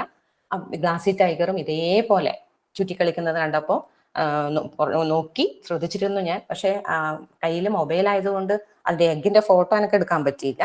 അതിന്റെ ലാർവ എവിടെ ഉണ്ടായിരുന്നു, ആ ലാർവ വളർന്നിട്ട് അതിന്റെ പ്യൂപ്പേഷൻ നടന്ന് പ്യൂപ്പ അവിടുന്ന് വിരിഞ്ഞു പോകുന്നതും ഒക്കെ എനിക്ക് ഒബ്സർവ് ചെയ്യാൻ പറ്റി. വളരെ എന്താ പറയാ സന്തോഷവും വളരെ ഒരു ആകർഷണീയമായ ഒരു സംഭവമായിരുന്നു അത് പ്യൂപ്പയിൽ നിന്ന് അത് വളർന്നു പോകുന്നത്. എന്ന് വെച്ചാൽ ഇത്രയേ ഉള്ളൂ, ഈ ഒരേ പ്ലാന്റില് 2 ബട്ടർഫ്ലൈസിന്റെ ഹോസ്റ്റ് പ്ലാന്റ്, ഒരേ പ്ലാന്റ് തന്നെ 2 സ്പീഷീസ് ബട്ടർഫ്ലൈന്റെ ഹോസ്റ്റ് പ്ലാന്റ് ആയിട്ടുള്ള ഒരു പുതിയൊരു ഹോസ്റ്റ് പ്ലാന്റ് എനിക്ക് റിപ്പോർട്ട് ചെയ്യാൻ പറ്റി, വീട്ടിൽ നിന്ന് തന്നെ റിപ്പോർട്ട് ചെയ്യാൻ പറ്റി എന്നുള്ളതാണ് ഇതിന്റെ ഒരു ഹൈലൈറ്റ് എന്ന് പറയാൻ പറ്റുന്നത്. പിന്നെ അവിടുന്നാണ് ശരിക്കും പറഞ്ഞാല് ഈ പ്രൊജക്റ്റിലേക്ക് കടക്കുന്ന, പ്രൊജക്റ്റിനൊരു പേര് നൽകുന്നു. ഒരു പ്രോബ്ലം അനുഭവപ്പെട്ടു, മരോട്ടീസ് രോഗത്തിന്റെ കാര്യത്തിലുള്ള ആ ഒരു പ്രശ്നമായിരുന്നു. അതിനെ കാണാതായതാണ് യഥാർത്ഥത്തിൽ പ്രോബ്ലം എന്ന് പറയാം. കാണാതായതിനെ കാണാൻ ശ്രമിച്ചപ്പോൾ അല്ലെങ്കിൽ എന്തുകൊണ്ട് അത് ഇല്ലാതായി എന്ന് അന്വേഷിക്കാൻ ശ്രമിച്ചപ്പോഴാണ് ലാർവൽ ഹോസ്റ്റ് പ്ലാന്റ് എന്നൊരു കൺസെപ്റ്റിലേക്ക് വരുന്നത്. ലാർവൽ ഹോസ്റ്റ് പ്ലാന്റ് കൺസെപ്റ്റിലേക്ക് വന്ന് എത്രത്തോളം, അതായത് നമ്മുടെ ബട്ടർഫ്ലൈസിന്റെ അത്ര തന്നെ എത്ര പെർസെന്റേജ് ബട്ടർഫ്ലൈ ഇപ്പൊ നിംഫാലിഡേ ആണെങ്കിൽ ആ പെർസെന്റ് അത്ര തന്നെയാണ് ലാർവൽ ഹോസ്റ്റ് പ്ലാന്റിന്റെ ആ ഒരു ശതമാനവും ഇവിടെ ഉള്ളത് എന്നാണ്. അതായത് ലാർവൽ ഹോസ്റ്റ് പ്ലാന്റിന്റെ ശതമാനവും ബട്ടർഫ്ലൈസിന്റെ ശതമാനവും ആനുപാതികമാണ് ശരിക്കും. അതിന് ആനുപാതികമായിട്ടാണ് അവിടുത്തെ ബട്ടർഫ്ലൈ ഡെൻസിറ്റിയും പോപ്പുലേഷനും ഒക്കെ. അപ്പൊ അത് വെച്ചിട്ടാണ് പിന്നെ എന്തെങ്കിലും അത് ഒരു സബ്ജില് കഴിഞ്ഞു തരാൻ എനിക്ക് മനസ്സിലായി. ഇത് മാത്രമായിരിക്കില്ല ബട്ടർഫ്ലൈസിന്റെ പോപ്പുലേഷനെയും ഡെൻസിറ്റിയെയും ബാധിക്കുന്ന ഘടകങ്ങൾ എന്ന് തോന്നി. അവിടെ അത് മാത്രമല്ല ജില്ലയിൽ എനിക്കൊരു ക്വസ്റ്റ്യനും കിട്ടിയിരുന്നു. അവിടുന്ന് ചോദ്യം വന്നതാണ്, ഇത് മാത്രമാണോ, അതാരാ ചോദിച്ചത് ഞാൻ പിന്നീട് പറയാം, ഇത് മാത്രമാണോ ബട്ടർഫ്ലൈനെ സ്വാധീനിക്കുന്നത്, ലാർവൽ ഹോസ്റ്റ് പ്ലാന്റ് മാത്രമാണോ ബട്ടർഫ്ലൈ പോപ്പുലേഷനെയും ഡെൻസിറ്റിയും സ്വാധീനിക്കുന്ന ഘടകം എന്ന് ചോദിച്ചപ്പോൾ ആണ് എനിക്ക് കത്തിയത് അത് മാത്രമാവാൻ സാധ്യതയില്ല എന്നുള്ളത്. അപ്പോൾ പുതിയ ഘടകങ്ങൾ എന്തെങ്കിലും ഉണ്ടോ എന്ന് കണ്ടെത്തുന്നതിനിടയിലാണ് അതിനു വേണ്ടിയുള്ള ശ്രമത്തിനിടയിലാണ് ഓരോ ദിവസവും നമ്മൾ കാണുന്ന ബട്ടർഫ്ലൈസ് ഏതൊക്കെ സമയത്ത് ഏതൊക്കെ ടൈപ്പ് ബട്ടർഫ്ലൈസിനെ നമ്മൾ കാണുന്നു അത് കൃത്യമായിട്ട് ടാബുലേറ്റ് ചെയ്ത് വെച്ചിട്ടുണ്ട്. ഏർലി മോർണിംഗ് ഇത്ര സമയം, എത്ര ടെമ്പറേച്ചർ, അറ്റ്മോസ്ഫിയർ ടെമ്പറേച്ചർ ഇത്ര, ഹ്യൂമിഡിറ്റി ഇത്ര, ആ സമയത്ത് നമ്മൾ കാണുന്ന ഏതൊക്കെ ബട്ടർഫ്ലൈസ്. അതുപോലെ ഒരു 10-11 മണി ആ സമയത്ത് ഏതൊക്കെ ബട്ടർഫ്ലൈസിനെ, അത് ആ സമയമാണ് ഏറ്റവും കൂടുതൽ ബട്ടർഫ്ലൈസ് ആക്റ്റീവ് ആവുന്നത്. കോൾഡ് ബ്ലഡഡ് അനിമൽ ആണ്, അതെന്താണ് എന്താന്നൊക്കെ കുട്ടികൾക്ക് ഡീറ്റെയിൽ ആയിട്ട് മനസ്സിലാക്കാൻ പറ്റും. വായിച്ചു നോക്കാം, എക്സ്പെർട്ടിനോട് ആരെങ്കിലും ചോദിച്ച് മനസ്സിലാക്കുക. അപ്പോൾ 10-11 മണി സമയത്താണ് ഏറ്റവും കൂടുതൽ ബട്ടർഫ്ലൈസ് ആക്റ്റീവ് ആവുന്ന സമയം. നമുക്ക് ഏറ്റവും കൂടുതൽ ബട്ടർഫ്ലൈനെ കാണാനും പിക്ചേഴ്സ് എടുക്കാനും ഒക്കെ പറ്റിയൊരു സമയം അതാണ്. ആ സമയത്ത് എത്ര ബട്ടർഫ്ലൈ, ഏതൊക്കെ സ്പീഷീസ് ബട്ടർഫ്ലൈ ആണ് പറക്കുന്നത്, അവരുടെ പറക്കൽ എങ്ങനെ, അപ്പോഴുള്ള ടെമ്പറേച്ചർ എത്രയാണ്, അതിന് അതിന്റെ അപ്പോഴുള്ള ഹ്യൂമിഡിറ്റി എത്ര. ഇപ്പൊ ഫോണിലുള്ളതുകൊണ്ട് ഇതൊക്കെ നമുക്ക് കിട്ടും. അത് കഴിഞ്ഞിട്ട് ഉച്ച സമയത്ത് ഏതൊക്കെ ബട്ടർഫ്ലൈസ് ആണ് ഉച്ച സമയത്ത്, ഇതൊക്കെ ആ ടെമ്പറേച്ചറിനനുസരിച്ചിട്ടാണ് നമ്മൾ നോക്കുന്നത്. അല്ലെങ്കിൽ ബട്ടർഫ്ലൈന്റെ പിന്നെ സമയം, ആ സമയം ടെമ്പറേച്ചറുമായിട്ട്, ആ അറ്റ്മോസ്ഫിയർ ടെമ്പറേച്ചർ ആ സമയത്തുള്ള ടെമ്പറേച്ചറുമായിട്ട് ഒന്ന് കോറിലേറ്റ് ചെയ്തിട്ടാണ് പിന്നെ കാര്യങ്ങൾ പോകുന്നത്. അപ്പോ ഓരോ സമയം അതിൽ നിന്ന് മനസ്സിലാക്കിയ കാര്യം, അതൊന്ന് ടാബ്ലേറ്റ് ചെയ്തപ്പോ അതിൽ നിന്ന് മനസ്സിലാക്കിയ കാര്യം എന്ന് വെച്ചാൽ എല്ലാ സമയത്തും എല്ലാ ടെമ്പറേച്ചറിലും എല്ലാ ബട്ടർഫ്ലൈക്കും പറക്കാൻ കഴിയില്ല എന്നുള്ളതാണ്. അതില് കൂടുതലായിട്ടും ആ ഉച്ച സമയത്തൊക്കെ വലിയ ബട്ടർഫ്ലൈസ് ആണ് കൂടുതലായിട്ടും കണ്ടത്. ബാക്കിയുള്ള കുഞ്ഞു ബട്ടർഫ്ലൈസ് ഒക്കെ എനിക്ക് തോന്നുന്നു ഷെയ്ഡ്സിന്റെ അടിയിൽ, അതുപോലെ തന്നെ കുറച്ചും കൂടെ നല്ല തണൽ ഉള്ള സ്ഥലത്തേക്ക് മാറി നിൽക്കുന്ന രീതിയിലേക്കാണ് തോന്നിയത്. അപ്പൊ അവിടെ നിന്നാണ് ഇതിന്റെ വേറൊരു ശരിക്കും ഒരു ടേണിംഗ് പോയിന്റ് എന്ന് പറയുന്നത്. അത് നമ്മളെ പിന്നെ റിപ്പോർട്ടിൽ വേണ്ടുന്ന വളരെ വ്യക്തമായിട്ട് നമ്മൾ കാണിക്കേണ്ടുന്ന ഒന്നാണ് മാപ്പ് ഓഫ് സ്റ്റഡി ഏരിയ. ഇങ്ങനെ നമ്മുടെ പ്രോജക്റ്റ് പോകുന്നത്. അതിനുശേഷം ബട്ടർഫ്ലൈന്റെ റെയറിങ് ചെയ്യുന്ന സമയത്ത് കുറച്ച് നമുക്ക് കൂടുതൽ ലാർവ കിട്ടുന്ന ലാർവ എടുക്കുക, എന്നിട്ട് അത് ചെയ്ത് ഒരു പരീക്ഷണത്തിലൂടെ ലാർവയുടെ പ്യൂപ്പേഷൻ പീരീഡ് ടെമ്പറേച്ചറിന് ഡിപ്പെൻഡ് ചെയ്യുന്നുണ്ട് എന്ന് കാണിക്കാൻ പറ്റിയിട്ടുണ്ട്. അതും ഇതിലൊരു പരീക്ഷണമായിട്ട്, ഒരു എക്സ്പെരിമെന്റ് ആയിട്ട് വന്നിട്ടുണ്ട് ഈ പ്രോജക്റ്റിൽ. അങ്ങനെ ഡിപ്പെൻഡ് ചെയ്യുന്നുണ്ട് ആ ടൈം. അതുപോലെ തന്നെ ഇതുമായി ബന്ധപ്പെട്ട് നടത്തിയിരിക്കുന്ന ഒരുപാട് പഠനം, അതിൻ്റെയൊക്കെ ലിറ്ററേച്ചർ റിപ്പോർട്ടുകൾ ഒക്കെ വായിച്ചിട്ടുണ്ട്. അതിൽ നിന്നൊക്കെ ടെമ്പറേച്ചർ കൃത്യമായിട്ട് ഇതിന്റെ ബട്ടർഫ്ലൈസിന്റെ എല്ലാ ലൈഫ് സ്റ്റേജിനെയും ബാധിക്കുന്നുണ്ട് എന്നുള്ള ഒരു കൺസെപ്റ്റിലേക്കാണ് എത്താൻ പറ്റിയത്. അതുപോലെ സെക്കൻഡറി ഡാറ്റ കളക്ഷനിൽ ആ സമയത്തെ ആ വർഷത്തെ ടെമ്പറേച്ചർ ചേഞ്ച്, ആ വർഷത്തെയും കഴിഞ്ഞ വർഷത്തെയും ടെമ്പറേച്ചർ ചേഞ്ച് കാണാൻ പറ്റിയിട്ടുണ്ട്. അതുപോലെ തന്നെ മഴയിലുണ്ടാവുന്ന മാറ്റം കാണാൻ പറ്റിയിട്ടുണ്ട്. പിന്നെ നമ്മുടെ എല്ലാ ഭാഗങ്ങളും, നാടിന്റെ എല്ലാ ഭാഗത്തും വിസിറ്റ് ചെയ്തതിൽ നിന്ന് ഒരുപാട് വ്യത്യാസങ്ങൾ ആ 3 വർഷത്തിനുള്ളിൽ നാടിന് വന്നിട്ടുണ്ട്. അതായത് നമ്മുടെ ഭൂമി ആവശ്യങ്ങൾക്ക് അനുസരിച്ചിട്ട് മാറ്റങ്ങൾ ഒരുപാട് വന്നത് കൊണ്ട് തന്നെ ഈ ലാർവൽ ഹോസ്റ്റ് പ്ലാന്റിന്റെ നഷ്ടം ഉണ്ടാവുന്നുണ്ട്, ഒരു സ്കേസിറ്റി ഉണ്ടാവാൻ പോകുന്നുണ്ട് എന്നുള്ള ഒരു നിഗമനത്തിലേക്ക് കൂടി എത്താൻ പറ്റിയിട്ടുണ്ട്. ഇത്രയും കാര്യങ്ങളാണ് പ്രൊജക്ടിന്റെ ഭാഗമായിട്ട് ചെയ്യാൻ പറ്റിയത്. അതിൽ കൃത്യമായ നിരീക്ഷണത്തിൽ ബട്ടർഫ്ലൈ റിയറിങ്ങിന് നമുക്ക് ബട്ടർഫ്ലൈ ലാർവയെ കളക്ട് ചെയ്തിട്ട് ലാർവയുടെ ഓരോ സ്റ്റേജും നമ്മൾ നിരീക്ഷിക്കണം. അതിനനുസരിച്ചിട്ട് അതിലെ മാറ്റങ്ങൾ നമുക്ക് നിരീക്ഷിക്കാൻ പറ്റും. അത് കൂടുതൽ കിട്ടുന്ന ഒരു ഹാച്ചിങ് കൂടുതൽ കിട്ടുന്ന ബട്ടർഫ്ലൈ ലാർവ തന്നെ ഉപയോഗിച്ച് കഴിഞ്ഞാൽ ഏറ്റവും നല്ലത്. ഞാൻ 5-6 ബട്ടർഫ്ലൈസിന് ആ സമയത്ത് തന്നെ റെയർ ചെയ്തിരുന്നു. വീട്ടിന്റെ മുറ്റം തന്നെ റസ്റ്റിക് കിട്ടി, അതുപോലെ ഗ്രാസ് ലെമൺ യെല്ലോ കിട്ടിയിട്ടുണ്ട്. അങ്ങനെയൊക്കെ വെച്ചിട്ടാണ് അത് ആ ഒരു പരീക്ഷണങ്ങൾ ചെയ്യാൻ പറ്റിയത്. അതുപോലെ മെട്രോളജിക്കൽ സർവേ ഓഫ് ഇന്ത്യയിൽ നിന്ന് അവരുടെ ആ രീതി ഓരോ ഇയറിലേറ്റും റെയിൻഫാൾ തമ്മിലുള്ള വ്യത്യാസം, ടെമ്പറേച്ചർ തമ്മിലുള്ള വ്യത്യാസം, ഇതൊക്കെ ഡോക്യുമെന്റ് ചെയ്യാൻ പറ്റിയിട്ടുണ്ട്. അതൊക്കെ ഇതിന്റെ ഒരു എക്സ്ട്രാ അതായിട്ട് നമുക്ക് കണക്കാക്കാൻ പറ്റും, ഡാറ്റയായിട്ട് കണക്കാക്കാൻ പറ്റും. അപ്പൊ ഇതിൽ നമുക്ക് കൃത്യമായിട്ട് നമ്മളുടെ പ്രോജക്റ്റിന്റെ ഒരു എയിംസ് ഒബ്ജക്റ്റീവ്സ് ഉണ്ടാവണം. ഇതിൽ ഞാനൊരു ജസ്റ്റ് ഇപ്പൊ എഴുതി വെച്ചതാണ്. അപ്പൊ ഞാൻ പറഞ്ഞു കുട്ടികൾക്ക് വേണ്ടി തയ്യാറാക്കിയ ഒരു പ്രസന്റേഷൻ ആണ്. അപ്പോൾ ഇതായിരുന്നു അതിലെ മെയിൻ എയിമും ഒബ്ജക്റ്റീവും ഒക്കെ. ഇതിൽ കുറെ കാര്യങ്ങൾ, അതിലെ പ്രധാന ഒന്നാണ് സിറ്റിസൺ സയൻസ് എന്നുള്ളത്. സിറ്റിസൺ സയൻസ് അറിവിന്റെ ജനാധിപത്യവൽക്കരണം പ്രാവർത്തികമാക്കുക. ഇതിൽ സിറ്റിസൺ സയൻസിന് പറയാൻ കാരണം എന്താന്ന് വെച്ചാൽ ഒരുപാട് ഒരു സഹായം നമുക്ക് വിവരങ്ങൾ കിട്ടാൻ, അതായത് ഡോക്യുമെന്റ് ചെയ്യുക എന്നൊരു വാക്ക് ഞാൻ നേരത്തെ ഉപയോഗിച്ചിട്ടുണ്ട്. അതായത് ഞാൻ എടുക്കുന്ന ഫോട്ടോസ് എല്ലാം തന്നെ iNaturalistലേക്ക് അപ്ലോഡ് ചെയ്തിട്ടുണ്ടായിരുന്നു. അപ്പൊ iNaturalistലേക്ക് അപ്ലോഡ് ചെയ്യുന്ന സമയത്ത് അതിൽ നിന്ന് നമുക്ക് ചിത്രങ്ങളും അല്ലെങ്കിൽ വിവരങ്ങളും അതിൽ നിന്ന് നമുക്ക് ശേഖരിക്കാം. ഒരു കൊടുക്കൽ വാങ്ങൽ രീതിയാണ് iNaturalistലേക്ക് ചെയ്തിരിക്കുന്നത്. ഞാൻ എടുത്ത ഫോട്ടോസ് ഒക്കെ അതിൽ അപ്ലോഡ് ചെയ്തിട്ടുണ്ട്. അതിൽ നിന്ന് കഴിഞ്ഞ 3 വർഷത്തെ ബട്ടർഫ്ലൈയുടെ രാമതലി ഏരിയയിൽ നിന്ന് പോയിട്ടുള്ള എല്ലാ ഒബ്സർവേഷൻസും നോക്കിയിട്ടുണ്ട്. അതിൽ നിന്നാണ് രാമതലിയിലോ ബട്ടർഫ്ലൈന്റെ ഡെൻസിറ്റി കുറയുന്ന ഒരു ടെൻഡൻസി കണ്ടിട്ടുണ്ട് എന്നുള്ളത് വന്നത്. പ്രത്യേകിച്ചും ചെറിയ ബട്ടർഫ്ലൈസിന്റെ ഒരു കുറവ്, അതിന് ചില കാരണങ്ങൾ എന്താ, ചിലപ്പോൾ ഒബ്സർവേഷൻസിന്റെ കുറവായിരിക്കാം, എന്നാലും ഒരു വ്യക്തമായ ഒരു കുറവ് കാണുന്നുണ്ട്. ഈ കുറവ് കാണുന്നുണ്ട് എന്ന് എനിക്ക് തോന്നിയപ്പോൾ ഞാൻ അത് പ്രധാനമായിട്ടൊരു ഫോക്കസ് ഗ്രൂപ്പ് ഡിസ്കഷനിലൂടെ അത് വിവിധ മേഖലയിൽ പ്രവർത്തിക്കുന്ന ആൾക്കാരായിട്ട് ചർച്ച ചെയ്തു. അതിനൊക്കെ ഫോട്ടോസ് ഞാൻ പിന്നീട് ഇതിൽ തന്നെ ഉണ്ട്, കാണിക്കാം. ഇതൊക്കെയായിരുന്നു പഠന രീതി. രണ്ടാമത്തത് ഏറ്റവും നമ്മുടെ എയിംസ് ആൻഡ് ഒബ്ജക്റ്റീവ്സ് വന്നു കഴിഞ്ഞാൽ പിന്നെ ഏറ്റവും പ്രധാനപ്പെട്ടത് നമ്മൾ ഏത് പഠന രീതി തിരഞ്ഞെടുക്കുന്നു, അത് എത്രത്തോളം നമ്മുടെ പ്രൊജക്ടിനെ ഹെൽപ്പ് ചെയ്യുന്നുള്ളതാണ്. ഏറ്റവും നമ്മുടെ പ്രൊജക്ടിനെ ഹെൽപ്പ് ചെയ്യാൻ, സപ്പോർട്ട് ചെയ്യാൻ പറ്റുന്ന പഠന രീതിയിലൂടെ ആയിരിക്കണം നമ്മുടെ പ്രൊജക്ട് പോകേണ്ടത്. അതിലിപ്പോൾ നേരത്തെ പറഞ്ഞ പോലെ ഒബ്സർവേഷൻ പ്രധാനമാണ്. ഇന്റർവ്യൂ ഉണ്ടായിരുന്നു, ഇന്റർവ്യൂവിന് എക്സ്പേർട്ടുമായിട്ടുള്ള ഇന്റർവ്യൂ ഉണ്ടായിരുന്നു. അതിൽ ഒരു എക്സ്പേർട്ട് എന്ന് പറഞ്ഞാൽ നമ്മുടെ VC ബാലകൃഷ്ണൻ സാറ് തന്നെയായിരുന്നു. പിന്നെ ഫീൽഡ് വിസിറ്റ്, അതായത് രാമന്തളിയുടെ മിക്കവാറും എല്ലാ ഭാഗവും, കൂടുതൽ അത് കുന്നിൻ പ്രദേശം ആയിക്കോട്ടെ, ചതുപ്പ് ആയിക്കോട്ടെ, കായൽ, നമ്മുടെ ഏറൻപുഴയാണ് ഇതിന്റെ അടുത്ത പിന്നെ പുഴ എന്ന് പറയുന്നത്, അവിടെ ആയിക്കോട്ടെ എല്ലാ ഭാഗവും വിസിറ്റ് ചെയ്തിട്ട് അവിടെയൊക്കെ ഉണ്ടാവുന്ന വ്യത്യാസങ്ങൾ, ഈ 3 വർഷം കൊണ്ട് വന്നിരിക്കുന്ന ഭൂമിയുടെ ഘടനയിൽ വന്നിരിക്കുന്ന വ്യത്യാസങ്ങൾ, അവിടുത്തെ പിന്നെ ചിത്രശലഭങ്ങൾ ഏതൊക്കെയെന്നൊക്കെ പ്ലോട്ട് ചെയ്തിട്ടുണ്ട്. അതുപോലെ ഇതിൽ വളരെ പ്രധാനപ്പെട്ട ഒന്നാണ് ബട്ടർഫ്ലൈ റിയറിംഗ് എന്ന് പറയുന്നത്. അത് കൃത്യമായി നമുക്ക് നമ്മുടെ കൺമുന്നിൽ ബട്ടർഫ്ലൈയുടെ ആ ഘട്ടങ്ങൾ മനസ്സിലാക്കാൻ പറ്റും.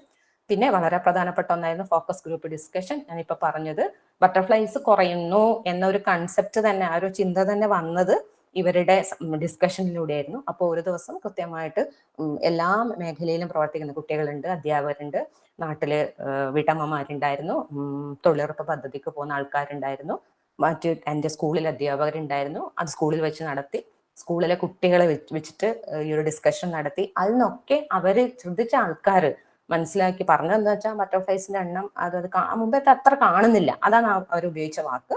ബട്ടർഫ്ലൈസ് മുമ്പത്തെ അത്ര കാണുന്നില്ല. അത് ആ ഒരു ഇതിൽ നിന്ന് ഞാൻ പിന്നെ മുന്നോട്ട് പോയത്. അതിനെ സപ്പോർട്ട് ചെയ്യുന്ന രീതിയിലായിരുന്നു iNaturalistലത്തെ ഒബ്സർവേഷൻസും. ആ രീതിയിലാണ് ഫോക്കസ് ഗ്രൂപ്പ് ഡിസ്കഷൻ പോയത്. കുട്ടികൾക്ക് കൃത്യമായിട്ട് ഇത് ഈ ഒരു എന്താണ് ബട്ടർഫ്ലൈന്റെ വ്യത്യാസങ്ങളൊന്നും അങ്ങനെ എല്ലാ കുട്ടികളൊന്നും ശ്രദ്ധിച്ചിട്ടില്ല. അതുപോലെ തന്നെ ഇങ്ങനെ ഓരോ ബട്ടർഫ്ലൈക്കും ഓരോ ഹോസ്റ്റ് പ്ലാന്റ് ഉണ്ട്, അല്ലെങ്കിൽ പ്രത്യേക ഇനം ചെടികളിൽ മാത്രമേ ബട്ടർഫ്ലൈസ് മുട്ടയിടൂന്നൊന്നും കുട്ടികൾക്കോ മുതിർന്നവർക്കോ എന്തിനേ ചില അധ്യാപകർക്കോ ഒന്നും അവരത്ര ശ്രദ്ധിച്ചിട്ടില്ല എന്നുള്ളതാണ് സത്യം. ഇല്ല, അതും ഒരു കൃത്യമായിട്ട് എനിക്ക് കിട്ടിയ ഒരു അറിവായിരുന്നു അതിൽ നിന്ന്. കാരണം അങ്ങനെ ഒരു ശ്രദ്ധ ഉണ്ടായിട്ടില്ല, അവരത്ര ശ്രദ്ധിക്കാറില്ല എന്നുള്ളത്, അറിയുന്നില്ല എന്നുള്ളത്. അപ്പോൾ പിന്നെ വന്നത് ഫോട്ടോ ഡോക്യുമെന്റേഷൻ തന്നെയാണ്. കാര്യങ്ങൾ കൃത്യമായിട്ട് നമുക്കത് ഐഡിക്കായാലും എക്സ്പേർട്സിന് അയച്ചു കൊടുക്കാനും അതിനകത്തിലേക്ക് അപ്ലോഡ് ചെയ്യാനും ഒക്കെ നമുക്ക് ഒരു ഫോട്ടോ ഡോക്യുമെന്റേഷൻ, അത് നമ്മുടെ മൊബൈലായാലും മതി. ഇതിൽ കാണിച്ചിരിക്കുന്ന ചിത്രങ്ങളെല്ലാം തന്നെ മൊബൈൽ എടുത്ത ചിത്രങ്ങളാണ്. പിന്നെ ഇതാണ് ആ സമയത്ത് അപ്ലോഡ് ചെയ്യപ്പെട്ട അതിന്റെ ഒരു പേജ് മാത്രമാണ്. iNaturalist എടുത്തിരിക്കുന്ന ഒരു പേജാണ്, ഒബ്സർവേഷൻ പേജാണിത്. ഇതെന്റെ പേജ് തന്നെയാണ്. അതിൽ ഏകദേശം ഈ ലാർവൽ ഹോസ്റ്റ് പ്ലാന്റിനെ കളക്ട് ചെയ്യാൻ, ഒബ്സർവ് ചെയ്യാൻ പോയ സമയത്ത് എടുത്ത ഫോട്ടോസ് ആണ്. അതിൽ എല്ലാ ചെടികളും ഉണ്ട്, അതേപോലെ തന്നെ ബട്ടർഫ്ലൈസും ഉണ്ട്. അതിൽ നിന്ന് നമുക്ക് മിക്കവാറും എല്ലാ ചെടികളുടെയും ഐഡിയും അതുപോലെ ബട്ടർഫ്ലൈസിന്റെ ഐഡിയും ഒക്കെ അതിൽ നിന്ന് തന്നെ കിട്ടും. ഇനി ഒരു പ്രൊജക്ടിന്റെ ഭാഗങ്ങളാണ്. അതിങ്ങനെ ഞാനൊന്ന് സ്ക്രോൾ ചെയ്ത് പോകാൻ കൃത്യമായിട്ടന്ന് ഇങ്ങനെ ഇത്രയും കാര്യങ്ങൾ അതിൽ വന്നിട്ടുണ്ട്. ഇത്രയാണ് പ്രൊജക്ടിനെ കുറിച്ച് പറയാനുള്ളത്. ഇനി ഇതിനെ സപ്പോർട്ടിംഗ് ആയിട്ട് എനിക്ക് കിട്ടിയിട്ടുള്ള കാര്യങ്ങളാണ്. അത് ഞാൻ പ്രൊജക്ട് പറയാം. പ്രൊജക്ടിന്റെ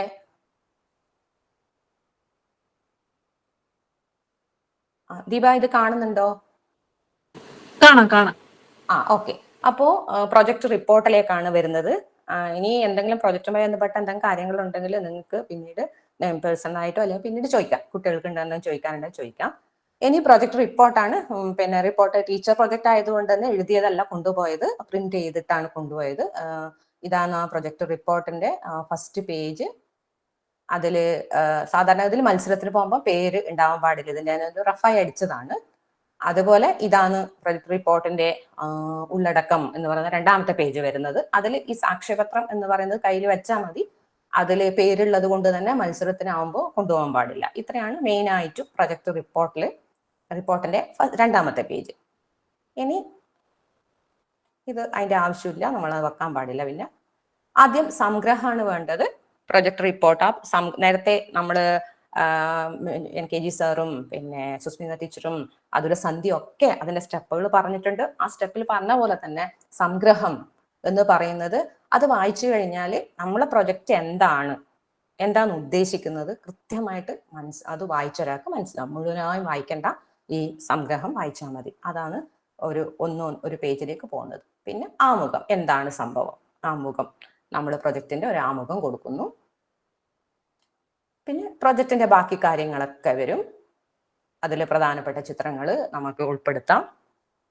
പിന്നെയാണ് ഞാൻ പറഞ്ഞ സിറ്റിസൺ സയൻസിനെ കുറിച്ചൊരു പരാമർശം. പിന്നെ ഉദ്ദേശ ലക്ഷ്യങ്ങൾ വന്നിട്ടുണ്ട്. മുൻധാരണകളും അറിവുകളും, അത് വളരെ പ്രധാനമാണ്. നമുക്ക് മുൻധാരണ ഉണ്ടെങ്കിൽ അതുപോലെ അറിവുകൾ, മുൻധാരണകൾ എന്ന് പറയുമ്പോൾ പ്രത്യേകിച്ചും ഇതുമായി ബന്ധപ്പെട്ട് നടത്തിയ പഠനങ്ങൾ, ലിറ്ററേച്ചർ റീഡിങ് മസ്റ്റ് ആണ്. അതിൽ നിന്ന് കിട്ടിയ വിവരങ്ങൾ നമ്മൾ പറയണം. അത് എവിടുന്ന കിട്ടിയെന്നുള്ളതും നമ്മൾ അനുബന്ധത്തിൽ പറയണം. പിന്നെ വളരെ പ്രധാനമാണ് പഠന രീതി. ഏതൊക്കെ പഠന രീതിയിലൂടെ നമ്മൾ കടന്നു പോയിട്ടുണ്ട് എന്ന് കൃത്യമായിട്ട് പറയണം. നിരീക്ഷണം, നിരീക്ഷണത്തെ കുറിച്ച് ചെറിയൊരു ഭാഗം, ഒരു പാരഗ്രാഫ്, എന്താണ് എങ്ങനെയാണ് എന്ന് എഴുതുക. പിന്നെ ഫീൽഡ് സ്റ്റഡി, വ്യത്യസ്ത ദിവസങ്ങൾ ഫീൽഡ് സ്റ്റഡി നടത്തിയിട്ട് നടത്തിയ ദിവസം എന്താണ് അതിൻ്റെ ഒരു ചുരുക്കം, ഒരു ഫീൽഡ് സ്റ്റഡി എന്ന് പറയുന്ന അതിൽ ഒരു രീതി. അഭിമുഖം, എന്താണ്, ആരുമായിട്ടാണ്, എപ്പോ, എന്താണ്, പ്രത്യേകിച്ചും നടത്തിയ ചർച്ച, അഭിമുഖത്തിൽ എന്തായിരുന്നു പ്രധാന വിഷയം, അതിന്റെ ചോദ്യം അനുബന്ധമായിട്ട് കൊടുക്കണം. പിന്നെ ഫോട്ടോഗ്രാഫിക് ഡോക്യുമെന്റേഷൻ ആണ്, അതിനാച്ച് ഒബ്സർവേഷനിലൊക്കെ കൊടുത്തിട്ടുള്ളത് പറഞ്ഞിട്ടുണ്ട്. പിന്നെ ബട്ടർഫ്ലൈ റിയറിംഗ് ഒരു പ്രധാന സ്റ്റഡി മെത്തേഡാണ്. അത് എന്താണ്, ഏതൊക്കെ ബട്ടർഫ്ലൈസിനെ റിയർ ചെയ്തിട്ടുണ്ട്, അത് കൃത്യമായിട്ട് അത് നമ്മൾ പറയണം. ഫോക്കസ് ഗ്രൂപ്പ് ഡിസ്കഷനിൽ ആരുമായിട്ട് ചർച്ച ചെയ്തു, ഏത് ഗ്രൂപ്പായിരുന്നു, എങ്ങനെയുള്ള ഗ്രൂപ്പായിരുന്നു, എന്താണ് ചർച്ച ചെയ്തത് തുടങ്ങിയ കാര്യങ്ങൾ. പിന്നെ മാപ്പ് ഓഫ് സ്റ്റഡി ഏരിയ വേണം. പിന്നെ വിവരങ്ങളുടെ ശേഖരണവും അപഗ്രഥനവും എന്ന് പറഞ്ഞിട്ട് ഫുള്ളായിട്ട് നമ്മൾ ചെയ്ത എല്ലാ കാര്യങ്ങളും പട്ടികയായിട്ടും, ആ പട്ടികനെ ബേസ് ചെയ്തുകൊണ്ടുള്ള ഗ്രാഫുകൾ, ആ ഗ്രാഫുകൾ ഏതും ആവാം, നിങ്ങൾക്ക് ഒരു പൈ ഡയഗ്രാം ആവാം, ഒരു ബാർ ഡയഗ്രാം ആവാം, അങ്ങനെ കൃത്യമായി ഒറ്റ നോട്ടത്തിൽ നമ്മളെ കാര്യങ്ങളൊക്കെ കാണുന്ന ആൾക്ക് മനസ്സിലാവുന്ന രീതിയിൽ ഏത് രീതി നമുക്ക് ഉപയോഗിക്കാൻ പറ്റുമോ ആ രീതിയിൽ കൃത്യമായിട്ട് അത് കൊടുക്കുക. അങ്ങനെ കാര്യങ്ങൾ ഇങ്ങനെ മൊത്തമായിട്ട് അത് ബാർ ഡയഗ്രാം, അതുപോലെ അതിൻ്റെ ആവശ്യമായ എല്ലാ കാര്യങ്ങളും ഉപയോഗിച്ചുകൊണ്ട് നമ്മളെ ആ പ്രൊജക്റ്റ് പൂർത്തിയാക്കുക, റിപ്പോർട്ട് പൂർത്തിയാക്കുക. പിന്നെ ആ റിപ്പോർട്ടിന്റെ ഭാഗമായിട്ട് അല്ലെങ്കിൽ ഒരു പ്രൊജക്ടിന്റെ ഭാഗമായിട്ട് ഞാൻ ഒരു ലാർവൽ ഹോസ്റ്റ് പ്ലാന്റും അതിലെ ബട്ടർഫ്ലൈസും അതിലൊരു ചെറിയൊരു ഫീൽഡ് ഗൈഡ് തയ്യാറാക്കാൻ പറ്റിയിട്ടുണ്ടായിരുന്നു. ആ ഫീൽഡ് ഗൈഡിന്റെ കുറച്ച് പേജസ് ആണ് വരുന്നത്. ഇതൊരു പ്രൊഡക്റ്റ് ആണ്, ആ പ്രൊജക്ടിന്റെ ഒരു പ്രൊഡക്റ്റ് ആയിട്ടാണ് വരുന്നത്. ഇതൊരു ബുക്കാണ്, ചെറിയൊരു ബുക്ക്ലെറ്റ് ആയിട്ടാണ് പിന്നെ പ്രിന്റ് ചെയ്തിട്ടുള്ളത്. അത് കംപ്ലീറ്റ് ചെയ്യാൻ പറ്റിയിട്ടില്ല. ആഗ്രഹം എന്തായിരുന്നു വെച്ചാൽ 107 ബട്ടർഫ്ലൈസിന്റെ ഫോട്ടോയും അതിന്റെ ലാർവൽ ഹോസ്റ്റ് പ്ലാന്റിന്റെ ഫോട്ടോയും ഒക്കെ വെച്ചിട്ട് ഒരു ബുക്ക് എന്ന രീതിയിലായിരുന്നു ആഗ്രഹം. പക്ഷെ അതിന് ശേഷം സ്കൂളിൽ അങ്ങനെ എല്ലാം തിരക്കുകളായതുകൊണ്ടൊന്നും നടന്നില്ല, പൂർത്തിയാക്കണം എന്നുണ്ട്. ഇതായിരുന്നു അതിന്റെ കവർ പേജ്. ഇത് പ്രിന്റ് ചെയ്തതാണ്. കവർ പേജിൽ ഫസ്റ്റ് പേജിൽ നമ്മളെ മലബാർ ബാൻഡഡ് പീക്കോക്കാണ് വരുന്നത്. പീക്കോക്കിന്റെ ഹോസ്റ്റ് പ്ലാന്റ്, പട്ടാമ്പരി ശലഭത്തിന്റെ ഹോസ്റ്റ് പ്ലാന്റ്, അതുപോലെ പുളിയിലെ ബ്ലാക്ക് രാജയുടെ ഹോസ്റ്റ് പ്ലാന്റ് പുളിയാണ്. അങ്ങനെ ഒരു ഹോസ്റ്റ് പ്ലാന്റ് മാത്രമേ കൊടുത്തിട്ടുള്ളൂ. അതിൽ സജഷൻ വന്നിരുന്നു അന്നേരം തന്നെ വ്യത്യസ്ത ഹോസ്റ്റ് പ്ലാന്റ്സ്, നമ്മുടെ ചുറ്റുമുള്ള ഹോസ്റ്റ് പ്ലാന്റ്സിൽ വ്യത്യസ്തങ്ങളായ ഹോസ്റ്റ് പ്ലാന്റ് ഇതിലുണ്ട്, അപ്പൊ അത് കൊടുക്കണം എന്ന് പറഞ്ഞിട്ട് അപ്പോൾ അതിന് ശ്രമം നടത്തണം.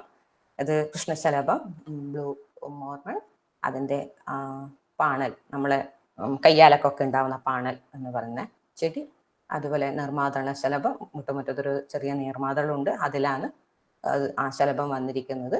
അതിന്റെ നിർമ്മാണത്തിന്റെ ചിത്രമാണ്, ഫോട്ടോ ആണ്. അതുപോലെ ക്ലിപ്പറിന്റെ മുതുക്ക് എന്ന് പറയുന്ന ചെടിയാണ്. ഇങ്ങനെ കുറച്ചുണ്ട്, എനിക്കൊന്ന് 25 എണ്ണം വെള്ളിയില തൊഴിയാണ് ഉണ്ടെന്ന് തോന്നുന്നു. വെള്ളിയില വേലിനയിൽ വീട്ടിന് മുറ്റത്ത് തന്നെ ഒരു മരമുള്ള വേങ്ങയുണ്ട്, അതിനകത്താണ് ഉണ്ടാവുന്നത്. മുറ്റത്തൊക്കെ കാണാം. ഇപ്പോൾ നവാബ്, കട്ടിഞ്ച്, നാട്ടുകോമാളി, വൻതൂടലിയാണ്. അതുപോലെ പേഴാള് സ്ഥിരമായിട്ട് കാണുന്ന അതിരാണി ചെടി, നാടൻ അതിരാണി ചെടിയാണ്, വീട്ടുമുറ്റത്തുണ്ട്, കൊണ്ട് നട്ടതാണ്. ചെടിയിൽ തന്നെ കാണാം. ഷൺബീൻ, പൊന്നാമ്പള്ളിച്ചെടി, ഇത് നമ്മുടെ തീരപ്രദേശത്ത് പുഴേന്റെ തീരത്തുണ്ട്. തകരമുട്ടി, നാരകശലഭം. പിന്നെ ഒരു ഏരിയയിൽ നമുക്ക് പിന്നെ ചെടികൾ ഉണ്ടെങ്കിൽ തന്നെ ചിത്രശലഭങ്ങൾ ആ ഏരിയയിൽ ഉണ്ടാവും. ഒരു പ്രത്യേക ഏരിയ ഉണ്ട് എന്ന് പറയാം നമുക്ക് ചിത്രശലഭങ്ങൾക്ക്. പുട്ടുവെള്ളാട്ടി. ക്ലിയോങ്കുടി ഇതിന്റെ പുട്ടുവെള്ളാട്ടിന്റെ ലാർവൽ ഹൗസ് പ്ലാന്റ് ആണ്. നേരത്തെ കാണിച്ച ഗരുഡശലഭം, വിറവാലൻ, അത് നമ്മുടെ ആത്തച്ചെടി, സീതപ്പഴം എന്ന് പറയുന്ന ആത്തച്ചെടിയാണ്. ഇങ്ങനെ കൂടുതൽ സമയം കളയുന്നില്ല. ഇങ്ങനെ 25 ചിത്രശലഭങ്ങളുടെ ഹൗസ് പ്ലാന്റും അതിന്റെ പിന്നെ ചിത്രശലഭങ്ങളുടെ ഫോട്ടോയും വെച്ചിട്ട് ചെറിയൊരു ബുക്ക്ലെറ്റ്, ഒരു ചെറിയൊരു ബുക്ക് തന്നെ പറയാം, 25 പേജ് ഉണ്ട്, ആക്കിയിട്ടുണ്ട്. ഇത് അതിന്റെ ഒരു പ്രോഡക്റ്റ് ആണ്. പിന്നെയുള്ളത് വളരെ പ്രധാനപ്പെട്ട മറ്റൊരു സപ്പോർട്ടിംഗ് മെറ്റീരിയൽ ആയിരുന്നു ഹൗസ് പ്ലാന്റിന്റെ ഹെർബേറിയം. വളരെ ഇഷ്ടത്തോടെ തയ്യാറാക്കിയ ഹെർബേറിയാണ്, സപ്പോർട്ടിംഗ് മെറ്റീരിയൽ ആണ്. ഹെർബേറിയത്തിൽ നമ്മുടെ ചുറ്റിനുള്ള പ്ലാന്റ് കുറച്ച് പണിയെടുത്തിരുന്നു, എടുത്ത് ട്രൈ ചെയ്ത് എല്ലാവരും, നമുക്ക് നമ്മുടെ കൂട്ടത്തിലുള്ള ആൾക്കാരുടെ ഹെൽപ്പും ഉണ്ടായിരുന്നു. ഇത് ഒരു ട്രൈ ചെയ്ത് കുറേ ദിവസം വെച്ച് പേപ്പറിലൊക്കെ, അത് മെത്തേഡൊക്കെ പിന്നെ വേണമെങ്കിൽ പേഴ്സണലായിട്ട് ആരെയും ചോദിച്ചാൽ പറഞ്ഞു തരാം. പിന്നെ ടീച്ചേഴ്സിനൊക്കെ അറിയായിരിക്കും. ഹെർബേറിയം ഉണ്ടാക്കിയിട്ടുണ്ട്, അതിൻ്റെ ഒരു രീതി തന്നെ ഉണ്ടാക്കി, ഏതൊക്കെ ലെഫ്റ്റ് സൈഡിൽ കാണുന്നത് ഏതൊക്കെ ബട്ടർഫ്ലൈ ഇതിൽ ഫീഡ് ചെയ്യുന്നുണ്ട് എന്നുള്ളത്, ബാക്കി ഇതിന്റെ എപ്പോഴാണ് കളക്ഷൻ ഡേറ്റ്, അങ്ങനെയുള്ള ഡീറ്റെയിൽസ് ആണ് ഇതിലുള്ളത്. അങ്ങനെ ഇത്രയും ഹെർബേറിയം കളക്ഷൻ ഉണ്ടാക്കിയിട്ടുണ്ട്. ഇത്രയാണ് അതിൽ പറയാനുള്ളത്. പിന്നെ ഫോട്ടോസ് ആണ് ഏതൊക്കെ ചെയ്തിട്ടുണ്ട് എന്നുള്ളത്.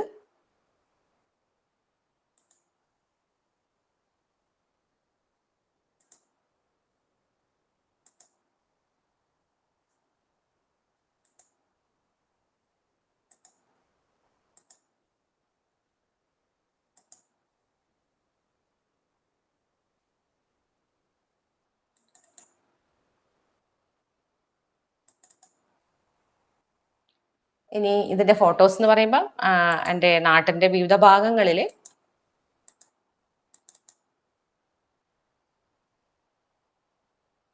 പോയപ്പോ കണ്ട കാര്യങ്ങളാണ്. അതിൽ നമുക്കൊന്നും പറയാനില്ല, കാരണം ജനങ്ങളുടെ ആവശ്യം കൂടുന്നുണ്ട്. ഭൂമി ആവശ്യങ്ങൾ കൂടുമ്പോൾ അതിൽ പല പ്രവർത്തനങ്ങളും നടക്കും. ഫ്രാഗ്മെന്റേഷൻ ഉണ്ടാവും, അതുവഴി ഹാബിറ്റ് ലോസ് ഉണ്ടാവും. അത് എന്തായാലും എല്ലാ ജീവികളെയും ബാധിക്കുന്ന പോലെ ബട്ടർഫ്ലൈസിനെയും ബാധിക്കും എന്നുള്ളത് ഉറപ്പാണ്. അപ്പോൾ ഒരുപാട് കാര്യങ്ങൾ, റബ്ബർ പിന്നെ കൃഷി നടക്കുന്നുണ്ട്. അപ്പൊ അതിന്റെ അടിക്കാടുകളൊക്കെ പോവും. പിന്നെ നമ്മുടെ ചുറ്റുപാടും വൃത്തിയാക്കുന്ന ഒരു രീതിയുണ്ട്, മെഷീൻ വെച്ചിട്ട് വൃത്തിയാക്കുന്ന രീതി. അന്നേരം കുറെ ഇതിന്റെ ഹൗസ് പ്ലാന്റ്സ് കുറെ പോവും. അങ്ങനെ ഇഷ്ടം പോലെ ഹൗസ് പ്ലാന്റിന്റെ നഷ്ടം ഉണ്ടാവുന്നുണ്ട് എന്നുള്ളത് സത്യമാണ്. അത് ഇതിന്റെ ഒരു കാരണമാണ്. പിന്നെ ഡിസ്കഷൻ നടത്തിയതാണ്, അതിന്റെ ഫോട്ടോസ് നമ്മൾ സപ്ലിമെന്റ് ചെയ്യുന്ന ഫോട്ടോസ് ആണ്, അതൊക്കെയുണ്ട്. പിന്നെ ബട്ടർഫ്ലൈ റിയറിങ് നടത്തിയത് ഏതെങ്കിലും ഒന്ന്, ഒരുപാടെണ്ണം ചെയ്യേണ്ട ഒന്ന് ചെയ്തിട്ടുണ്ട്. അതിന്റെ ലാർവ കളക്ട് ചെയ്തത് മുതലുള്ള എല്ലാ ഘട്ടങ്ങളെയും കാണിക്കുന്ന വിധത്തിൽ അതിന്റെ ഒരു ഫോട്ടോസ് എല്ലാം വെച്ചുകൊണ്ട് ചെയ്തതാണ്, ഒരു പാനൽ ചെയ്തതാണ്. പിന്നെ ഇത് നമ്മൾ നേരത്തെ കണ്ടത് തന്നെയാണ്, അതൊരു വേറെ തന്നെ ഒരു പാനലിൽ ചെയ്തതാണ് അതിന്റെ ബട്ടർഫ്ലൈയുടെ. പിന്നെ നേരത്തെ പറഞ്ഞതുപോലെ ബട്ടർഫ്ലൈസിന്റെ ക്രിസാലിസ് കണ്ടാൽ മനസ്സിലാവും നമുക്കത് ഏത് ബട്ടർഫ്ലൈ ആണ്. എനിക്ക് അങ്ങനെ കൃത്യമായിട്ട് അറിയില്ല, പക്ഷെ VC സാറിനും ഈ ഗ്രൂപ്പിലെ തന്നെ, നമ്മളെ ഗ്രൂപ്പിലെ തന്നെ ഒരുപാട് എക്സ്പേർട്സ് ഉണ്ട്, ബട്ടർഫ്ലൈസ് എക്സ്പേർട്സ് ഉണ്ട്. അവർക്കൊക്കെ മനസ്സിലാവും ഈ ക്രിസാലിസ് പ്യൂപ്പ കണ്ടാൽ അത് ഏത് ബട്ടർഫ്ലൈന്റെ ആണെന്നുള്ളത്. പഠിച്ചു വന്നാൽ, ശ്രമിച്ചു കഴിഞ്ഞാൽ നമുക്കും കുറച്ച് മെനക്കെട്ട പറ്റാവുന്നതേ ഉള്ളൂ. താല്പര്യമുള്ളവർക്ക് ചെയ്യാൻ പറ്റും. അതേപോലെ ഇതും നോക്കാം. നമുക്ക് ചുറ്റും ഇതുപോലെയുള്ള കുറെ പ്യൂപ്പകളൊക്കെ നമ്മുടെ ചുറ്റെല്ലാം കാണുന്നുണ്ടാവും, ചില ചെടികളിലൊക്കെ നമ്മൾ ശ്രദ്ധിക്കാത്തതുകൊണ്ടാണ്. അത് കണ്ടാൽ ഏത് ബട്ടർഫ്ലൈൻ്റെ ആണെന്നൊക്കെ മനസ്സിലാവും.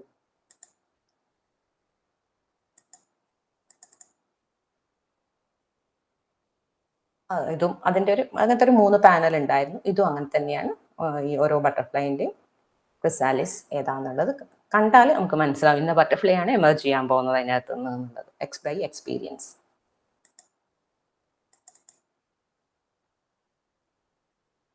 ഇത് ഞാൻ നേരത്തെ പറഞ്ഞ പോലെ അതിനെ വേറെ തന്നെ ഒരു പാനലാക്കിയതാണ്. ഡിഷ്ലിയ പ്ലാന്റിനെ, അതിൻ്റെ ബട്ടർഫ്ലൈയും അതിലെ ലാർവ പ്യൂപ്പ, അതേപോലെ തന്നെ കോമൺ ക്രോ, ഗ്ലാസി ടൈഗർ. ഇത്രയാണ് സപ്പോർട്ടിംഗ് മെറ്റീരിയൽ ആയിട്ട് ഉണ്ടായിരുന്നത്. പിന്നെ നമ്മൾ എങ്ങനെ പ്രസന്റ് ചെയ്യുന്നു എന്നുള്ളതാണ്. പ്രസന്റ് ചെയ്യുമ്പോൾ നമ്മൾ പ്രസന്റേഷൻ വളരെ ബോൾഡായി വളരെ കൃത്യമായിട്ട് ചെയ്യുക. അതായത് അത് കേൾക്കുന്ന ആൾക്ക് മനസ്സിലാവണം, അത് പിന്നെ അത് സ്വന്തമായിട്ട് ചെയ്തതാണെന്നുള്ളത് എന്തായാലും മനസ്സിലാവണം. പിന്നെ അതുപോലെ തന്നെ നമ്മൾ കൃത്യമായി നമുക്ക് അതിൽ ധാരണയുണ്ട് എന്നുള്ളത്, കൃത്യമായ ധാരണ നമുക്കുണ്ട് എന്നുള്ളത് നമുക്ക് നമ്മുടെ ജഡ്ജസിന് മനസ്സിലാക്കി കൊടുക്കാൻ പറ്റണം. പിന്നെ അതുപോലെ ആവശ്യമായിടത്തെല്ലാം നമ്മൾ നമ്മുടെ എക്സ്പേർട്ടിനെ, അതുപോലെ പുസ്തകങ്ങളെ, മറ്റു ലിറ്ററേച്ചർ ഇതൊക്കെ നന്നായിട്ട് വായിച്ചിട്ട് വേണം നമ്മുടെ ഒരു പ്രൊജക്റ്റ് കംപ്ലീറ്റ് ചെയ്യാൻ വേണ്ടിയിട്ട്. അങ്ങനെയാണ് ഇതൊക്കെ പോകുന്നത്. അപ്പോൾ അവസാനം പിന്നെ സംഭവം എന്താണെന്ന് വെച്ചാൽ, ബട്ടർഫ്ലൈസിന്റെ പോപ്പുലേഷനെ ഡെൻസിറ്റിയും ബാധിക്കുന്നത് വെറും host plant, larval host plant scarcity അല്ല, ലാർവൽ ഹോസ്റ്റ് പ്ലാന്റ്സ് മാത്രമല്ല, ശരിക്കും അറ്റ്മോസ്ഫിയറിക് ടെമ്പറേച്ചർ ബാധിക്കുന്നുണ്ട്, നമുക്കത് മനസ്സിലാവും. അതുപോലെ തന്നെ ഹ്യൂമിഡിറ്റി ബാധിക്കുന്നുണ്ട്. പ്രധാനമായിട്ടും വെയിൽ, പകൽ, ഒരു ഫോട്ടോ പീരീഡ് എന്നൊക്കെ പറയും, അത് കുട്ടികൾക്കെല്ലാം കൂടുതലും മനസ്സിലാവും വായിച്ചു കഴിഞ്ഞാൽ. ഫോട്ടോ പീരീഡ് ഇതൊക്കെ, അതുപോലെ ഹാബിറ്റാറ്റ് ലോസ്, ഇങ്ങനെ വരുന്ന ഹാബിറ്റാറ്റ് ലോസ്, റെയിൻഫോളിൽ ഉണ്ടാകുന്ന വ്യത്യാസം, ഓരോ വർഷവും വ്യത്യാസം ഉണ്ടാകുന്നു. റെയിൻഫോള് വൈകിക്കഴിഞ്ഞാൽ ഈ ഹോസ്റ്റ് പ്ലാന്റ്സ് കിളിർക്കുന്നത്, കാരണം ഏറ്റവും തളിരിലൊക്കെയാണ് ഇത് തിന്നുക, അതെല്ലാം വൈകും. അന്നേരം ബട്ടർഫ്ലൈസിന് ഫീഡ് ചെയ്യുന്ന, നേരത്തെ ചൂടാകുമ്പോൾ ബട്ടർഫ്ലൈസ് നേരത്തെ അതിൻ്റെ എഗ്സ് നേരത്തെ വിരിയുന്നു എന്നുള്ളൊരു പഠനം നടന്നിട്ടുണ്ട്. നേരത്തെ വിരിയുമ്പം ഹോസ്റ്റ് പ്ലാന്റ് കിട്ടാതെയാവുന്നു ഈ സമയത്ത്. കഴിഞ്ഞ പ്രാവശ്യം അതൊക്കെ സംഭവിച്ചിരുന്നു. മഴ വൈകി, കൂടുതൽ സമയം വെയിൽ, ചൂട്, ഇതൊക്കെ ബട്ടർഫ്ലൈനെ ബാധിക്കുന്നുണ്ട് നന്നായിട്ട്. അതുപോലെ തന്നെ ബട്ടർഫ്ലൈനെ ബാധിക്കുന്ന മറ്റൊന്നാണ് എലാൻ എന്ന് പറയുന്നത്, ആർട്ടിഫിഷ്യൽ ലൈറ്റ് അറ്റ് നൈറ്റ് ബട്ടർഫ്ലൈസിനെ ബാധിക്കുന്നുണ്ട്. എന്തോന്ന് ഫോട്ടോസ് എനിക്ക് കിട്ടിയിട്ടുണ്ട്. അങ്ങനെയൊക്കെയാണ്. എന്ന് വെച്ചാൽ ഒരു ചാലഞ്ചിങ് ടൈമാണ് ബട്ടർഫ്ലൈസിനെ സംബന്ധിച്ച് പറയുമ്പോൾ, ഒരു ചാലഞ്ചിങ് ടൈംസ് എഹെഡ് എന്ന് പറയാം. പ്രത്യേകിച്ചും സ്മോളർ ബട്ടർഫ്ലൈസിന്റെ കാര്യത്തിൽ ഉണ്ടാവും. കൂടുതൽ എല്ലാ ഈ ടെമ്പറേച്ചർ എല്ലാ ഘട്ടങ്ങളും ബാധിക്കുന്നതുകൊണ്ട് തന്നെ സൈസ് റിഡക്ഷൻ ഉണ്ടാവും, ഡിക്രീസ് ഉണ്ടാവും. കാരണം അതിന്റെ പ്രോട്ടീൻ ആക്ടിവിറ്റി, അങ്ങനെ ഒരുപാട് കാര്യങ്ങളുണ്ട്. അത് കൂടുതൽ അറിയുന്ന ആൾക്കാരോട് ചോദിച്ചാൽ പറഞ്ഞു തരും. എന്തായാലും ഇത്രയും കാര്യങ്ങൾ ബട്ടർഫ്ലൈ പോപ്പുലേഷനെ ഡെൻസിറ്റി ഒക്കെ ബാധിക്കുന്നുണ്ട് എന്ന് സപ്പോർട്ടിംഗ് മെറ്റീരിയലൊക്കെ വച്ച് പറയാൻ കഴിഞ്ഞു, അവതരിപ്പിക്കാൻ കഴിഞ്ഞു എന്നതാണ്. ഇത്രയും കാര്യങ്ങളാണ് എനിക്ക് പറയാനുള്ളത്. ദീപ. പിന്നെ ബട്ടർഫ്ലൈ റിയറിങ്, അത് ഒന്ന് എക്സ്പ്ലെയിൻ ചെയ്യാൻ പറ്റുമോ എന്ന് ആരാ ചോദിച്ചത്? ഒന്നുമില്ല, നമുക്ക് ചുറ്റും കിട്ടുന്ന നമ്മുടെ വീട്ടുപറമ്പിൽ തന്നെ ഹോസ്റ്റ് പ്ലാന്റ്സ്, ഇപ്പൊ കൊന്ന പോലുള്ള ഹോസ്റ്റ് പ്ലാന്റ്സ് ഉണ്ട്. കൊന്നയില് നമ്മൾ ബട്ടർഫ്ലൈസ് യെല്ലോ, കോമൺ യെല്ലോ ഉണ്ടാവും. അങ്ങനെ അതിൽ കൂടുതൽ ബട്ടർഫ്ലൈസ് നമുക്ക് അതിൽ ഒരുപാട് ലാർവ ഉണ്ടാവും. അങ്ങനെ ഒരു സെറ്റ് ലാർവ ഞാൻ അത് ചെയ്തിട്ടുണ്ട്. അതുപോലെ റസ്റ്റിക് ബട്ടർഫ്ലൈ ഉണ്ടായിരുന്നു ലൂവിക്കയില് മേലെ. റസ്റ്റിക് ബട്ടർഫ്ലൈസ് 5-8 ഒരുമിച്ച് അതിന്റെ ലാർവേനെ കിട്ടിയിരുന്നു. അങ്ങനെ ഒരുമിച്ച് ഒരു സെറ്റായി കിട്ടുന്ന ലാർവ ഉണ്ടെങ്കിൽ അതിനെ നമുക്ക് കളക്ട് ചെയ്യാം. എന്നിട്ട് അതിൻ്റെ തന്നെ ഹോസ്റ്റ് പ്ലാന്റ് നല്ല ജാറിൽ, പിന്നെ കുപ്പീൻ്റെ എന്ന് പറയുന്നത്, നമ്മൾ കുപ്പീൻ്റെ പ്ലാസ്റ്റിക് ബോട്ടിലുള്ള കുപ്പീൻ്റെ ജാറിൽ എടുക്കുക.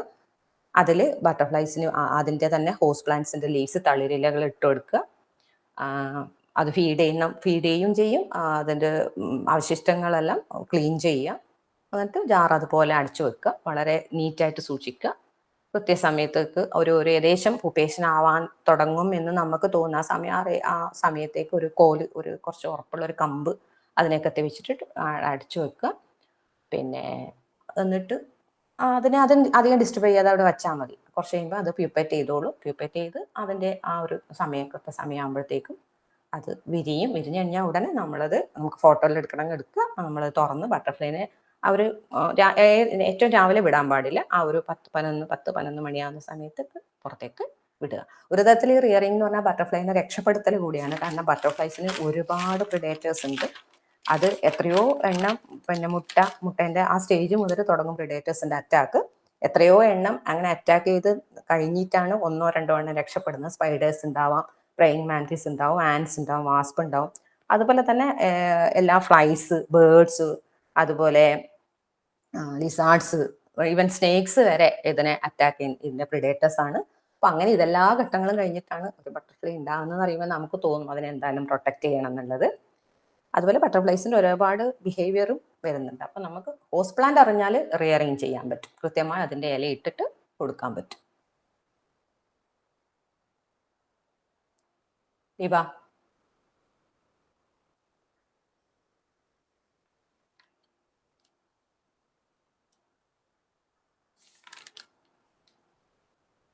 ആരോ വേറെ എന്തോ ചോദിച്ചിട്ടുണ്ടോ?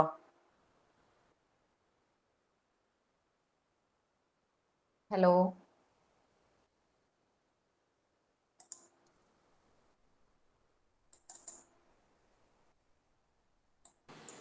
അല്ല, മൈക്ക് ഓൺ ആക്കണോന്ന് എല്ലാവരുടെയും. നമുക്ക് സമയമുണ്ടോ? 7:58 ആറ് ഹാൻഡ് റൈസ് ഒക്കെ ചെയ്തിട്ടുണ്ട്. എനിക്ക് ഓൺ ആക്കിക്കോ, എനിക്ക് അറിയുന്ന കാര്യങ്ങളാന്ന് പറയാം. ഇല്ലെങ്കിൽ VCയും മറ്റേ എക്സ്പേർട്സ് ഒക്കെ ഗ്രൂപ്പിലുണ്ട്, അവര് ആൻസർ ചെയ്യാവും. എന്തായാലും ഓൺ ആക്കിക്കോളൂ.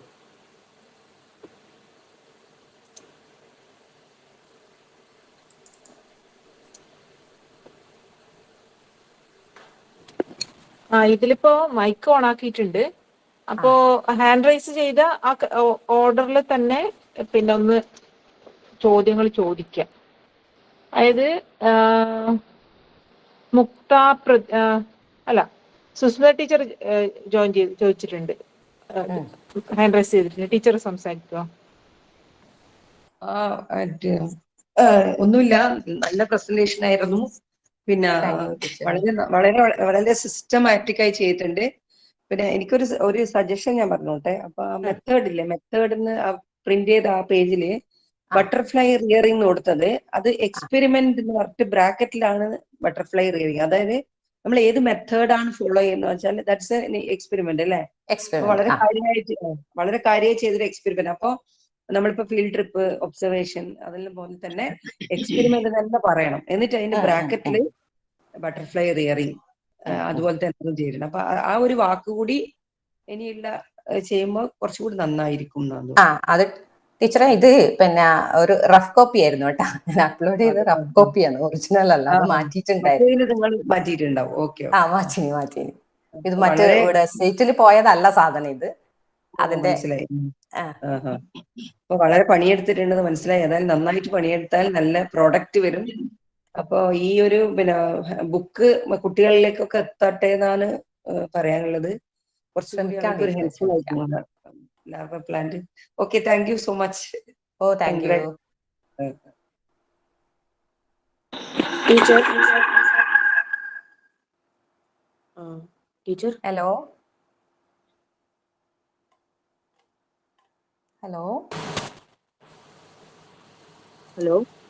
ടീച്ചർ ഓഡിയബിൾ ആണോ? ഹലോ, ഒന്ന് ഹാൻഡ് റൈസ് ചെയ്ത ഓർഡർ ഫോളോ ചെയ്യണേ. സൗമ്യ മേനോൻ ഹാൻഡ് റൈസ് ചെയ്തിട്ടുണ്ട്, സംസാരിക്കോ? ടീച്ചർ, എനിക്കൊരു ഡൗട്ട് ഉണ്ട്. ഒരു കക്കൂൺ സ്റ്റേജ് ആയ ഇതിനെ നമുക്ക് മെയിലാണോ ഫീമെയിലാണോ ഡിഫറൻഷിയേറ്റ് ചെയ്യാൻ പറ്റുമോ? ആ സ്റ്റേജില് അതിനെ കുറിച്ച് കൂടുതൽ എനിക്ക് അറിയില്ല. അത് മെയിലാണോ ഫീമെയിലാണോ ആ സ്റ്റേജിൽ പറയാൻ പറ്റില്ല എന്ന് തോന്നുന്നു. സാറേ, അത് ബുദ്ധിമുട്ടായിരിക്കും, അങ്ങനെ പറയാം.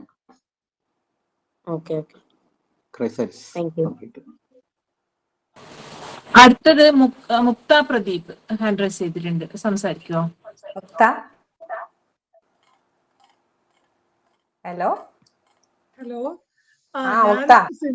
സിന്ധുവിന്റെ ഫ്രണ്ടാണ്. ഒരുപാട് ഫോട്ടോസും കാര്യങ്ങളൊക്കെ സാധാരണ ഫേസ്ബുക്കിൽ ഷെയർ ചെയ്യുന്നതും അയച്ചിരുന്നോ കാണാറുണ്ട്.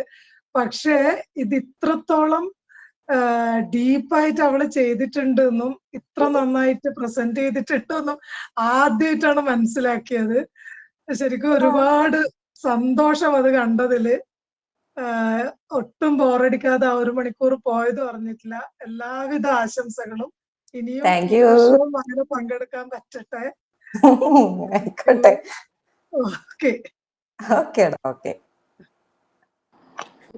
ടീച്ചർ, ഒരു ചെറിയ ക്വസ്റ്റ്യൻ ആണ്. വണ്ടർഫുൾ പ്രസന്റേഷൻ ആയിരുന്നു. ഈ ടീച്ചർ ഇപ്പൊ യൂസ് ചെയ്ത പുസ്തകങ്ങള് അപ്പൊ റെഫർ ചെയ്യണ ഇപ്പൊ എന്താ പറയാ, നമുക്ക് പ്രിലിമിനറി ആയിട്ട് ഇനിഷ്യൽ സ്റ്റെപ്സിന് വേണ്ടിയിട്ടുള്ള പുസ്തകങ്ങളും ഈ ഗ്രൂപ്പിലോ അല്ലെങ്കിൽ ഈ ഇതിലോ ഷെയർ ചെയ്യോ? ഞാനൊന്ന് ഇതിന് അനുബന്ധമുണ്ട്, ഞാനൊന്ന് അത് കാണിച്ചു തരാം. അനുബന്ധം, അതായത് നമ്മുടെ പ്രൊജക്ട് റിപ്പോർട്ടിന്റെ കൂടെ ഇതിന്റെ അനുബന്ധമുണ്ട്. നമ്മുടെ ഇതിന്റെ സപ്പോർട്ടിംഗ് മെറ്റീരിയൽ വരുന്ന അനുബന്ധമുണ്ട്, അതിൽ വരുന്നുണ്ട്. ഞാനത് പെട്ടെന്ന് സ്ക്രോൾ ചെയ്ത് പോകുന്നുണ്ട്. ഇതിൽ വന്നിട്ടുള്ളത് നമ്മുടെ ഇതിന്റെ ടേബിളാണ് അവിടെ കൊടുത്തിട്ടുള്ളത്. അതുകൊണ്ട് അനുബന്ധത്തിൽ ഏതൊക്കെയാണ് ചിത്രശലഭങ്ങൾ, അതിന്റെ മലയാളം പേര്, ലാർവ ഭക്ഷണ സസ്യം, അത് അതിന്റെ ഒരു വലിയ ലിസ്റ്റ് തന്നെയുണ്ട്. ആ ലിസ്റ്റ് വരുന്നുണ്ട് അനുബന്ധത്തില്. അതുപോലെ തന്നെ രാമന്തളിയിലെ പ്ലാന്റിന്റെ ലിസ്റ്റ് ഏതൊക്കെ, അതിന്റെ ഫാമിലി ഏതാന്ന് നമ്മൾ ഒബ്സർവ് ചെയ്ത പ്ലാന്റ്സ്, കംപ്ലീറ്റ് പ്ലാന്റ്സ് പറയാൻ പറ്റാവുന്നത്ര പ്ലാന്റ്സ് ഒബ്സർവ് ചെയ്തിട്ടാണ് അത് എക്സ്പേർട്ടിന്റെ അടുത്ത് നിന്നൊക്കെ അഡ്വൈസ് ചെയ്തിട്ടാണ് അത് ഏത് ഫാമിലി എന്താന്നൊക്കെ നമ്മൾ ചെയ്തിട്ടുള്ളത്. അതിന്റെ ഒക്കെ ലിസ്റ്റ് ഉണ്ട്. അതാണ് ഇങ്ങനെ സ്ക്രോൾ ചെയ്ത് പോകുന്ന, എല്ലാം വായിക്കാൻ പറ്റില്ല. അതുപോലെ തന്നെ എവിടെ നിന്നൊക്കെ നമുക്ക് ഈ എന്റെ രാമന്തളിന്റെ എവിടെല്ലാം ഭാഗത്തുനിന്ന് ഈ ലാർവ ഭക്ഷണ സസ്യം കണ്ടിട്ടുണ്ട് എന്നുള്ളത്, അതിന്റെ അവിടെ എവിടെയാണ് ഉള്ളത് എന്നുള്ളത് സ്പോട്ടാണ്. അത് കംപ്ലീറ്റ് വന്നിട്ടുണ്ട്.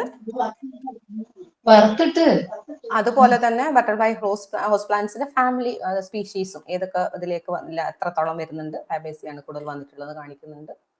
ഫാമിലി നെയിം ഇതേപോലെ ബട്ടർഫ്ലൈസിന്റെ common name, species name, family name അങ്ങനെ വന്നിട്ടുണ്ട്. ഇതിന്റെ അതുപോലെ അഭിമുഖത്തിന് നമ്മൾ ചോദിച്ച ചോദ്യങ്ങൾ എന്തൊക്കെയായിരുന്നു എന്നുള്ളത് അനുബന്ധത്തിൽ കൊടുത്തിട്ടുണ്ട്. അതുപോലെ തന്നെ ഫോക്കസ് ഗ്രൂപ്പ് ഡിസ്കഷനിലെ ചോദ്യങ്ങൾ എന്താണെന്ന് അനുബന്ധത്തിൽ കൊടുത്തിട്ടുണ്ട്. ഒബ്സർവേഷൻസ് ഏതൊക്കെ കൊടുത്തിട്ടുണ്ട്. അതിൽ പ്രധാനപ്പെട്ട എക്സ്പെരിമെന്റ്, ടീച്ചർ നേരത്തെ പറഞ്ഞ എക്സ്പെരിമെന്റ് കൃത്യമായി കൊടുത്തിട്ടുണ്ട്. ആരൊക്കെ ഇതിലൊക്കെ പങ്കെടുത്തിട്ടുണ്ട്, ഗ്രൂപ്പ് ഡിസ്കഷനിൽ ആരൊക്കെ പങ്കെടുത്തിട്ടുണ്ട് എന്നൊക്കെ അതുമായി ബന്ധപ്പെട്ട ഫോട്ടോസ് ഉണ്ട്. അതില് ലാസ്റ്റില് ഇത് ഏരിയയാണ് രാമന്തളിന്റെ, അതൊരു എത്രത്തോളം അത് എക്സ്പോസ്ഡ് ആയിട്ടുണ്ട് എന്നുള്ളത് കാണിക്കുന്ന ഒരു ഇതൊക്കെ നമ്മുടെ ഹാബിറ്റാറ്റ് ലോസ് തന്നെയാണ് കാണിക്കുന്നത്. അത്രയും സംഭവങ്ങൾ ഉണ്ടായിട്ടുണ്ട്. അതില് ഏതൊക്കെയാണ് എന്നുള്ളത് ഇതിന്റെ ഇടയിൽ പോയോ, സെക്കൻഡേ.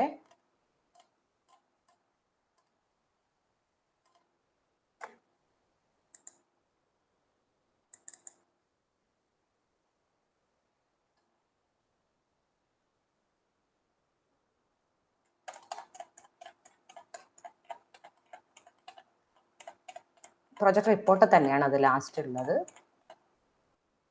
ലോഡ് ചെയ്യാൻ കുറച്ച് സ്ലോ ആയതുകൊണ്ട് റഫറൻസ് അനുബന്ധത്തിന് മുന്നേ അല്ലേ ഉണ്ടാവുക? അതെ, അനുബന്ധത്തിന് മുന്നേ എന്റെ ലാസ്റ്റ് ഉണ്ട്. ലോഡ് ചെയ്യാൻ കുറച്ച് സമയം എടുക്കും.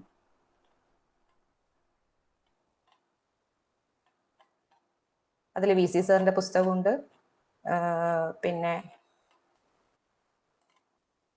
അനുബന്ധത്തില് ഇവിടെ അവലംബം ഇതായതുകൊണ്ടാണ്, റഫ് ആയതുകൊണ്ടാണ് ഇങ്ങനെ ഇറ്റാലിക്സിലൊക്കെ കൊടുക്കണം എന്ന് അതിന്റെ നിയമങ്ങളൊക്കെ ഉണ്ട്. അതെല്ലാം വേണമെങ്കിൽ അന്വേഷിച്ചാൽ മതി, നിങ്ങൾക്ക് നോക്കാം. ഇവിടെ നമ്മൾ ഉപയോഗിച്ചിരിക്കുന്ന ലിറ്ററേച്ചറും പുസ്തകങ്ങളൊക്കെ ഏതെല്ലാന്നൊക്കെ ഇതിട്ടുണ്ട്.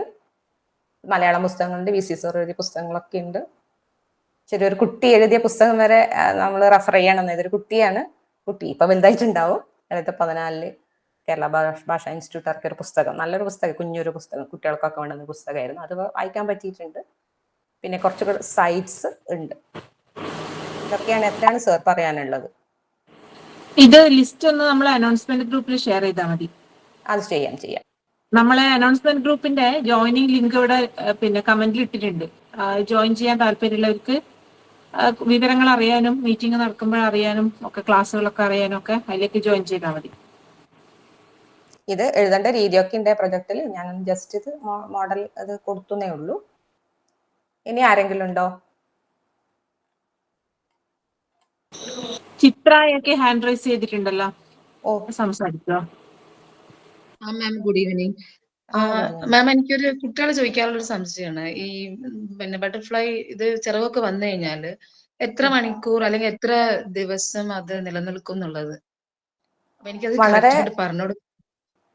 ഏജ് വളരെ കുറഞ്ഞതല്ലേ, ഒരു എനിക്ക് തോന്നുന്നു 6-7 ദിവസമൊക്കെയാണെന്ന് പരമാവധി. ചിലത് ഒരു മാസം, അങ്ങനെ ഉണ്ടോന്ന് അറിയില്ല.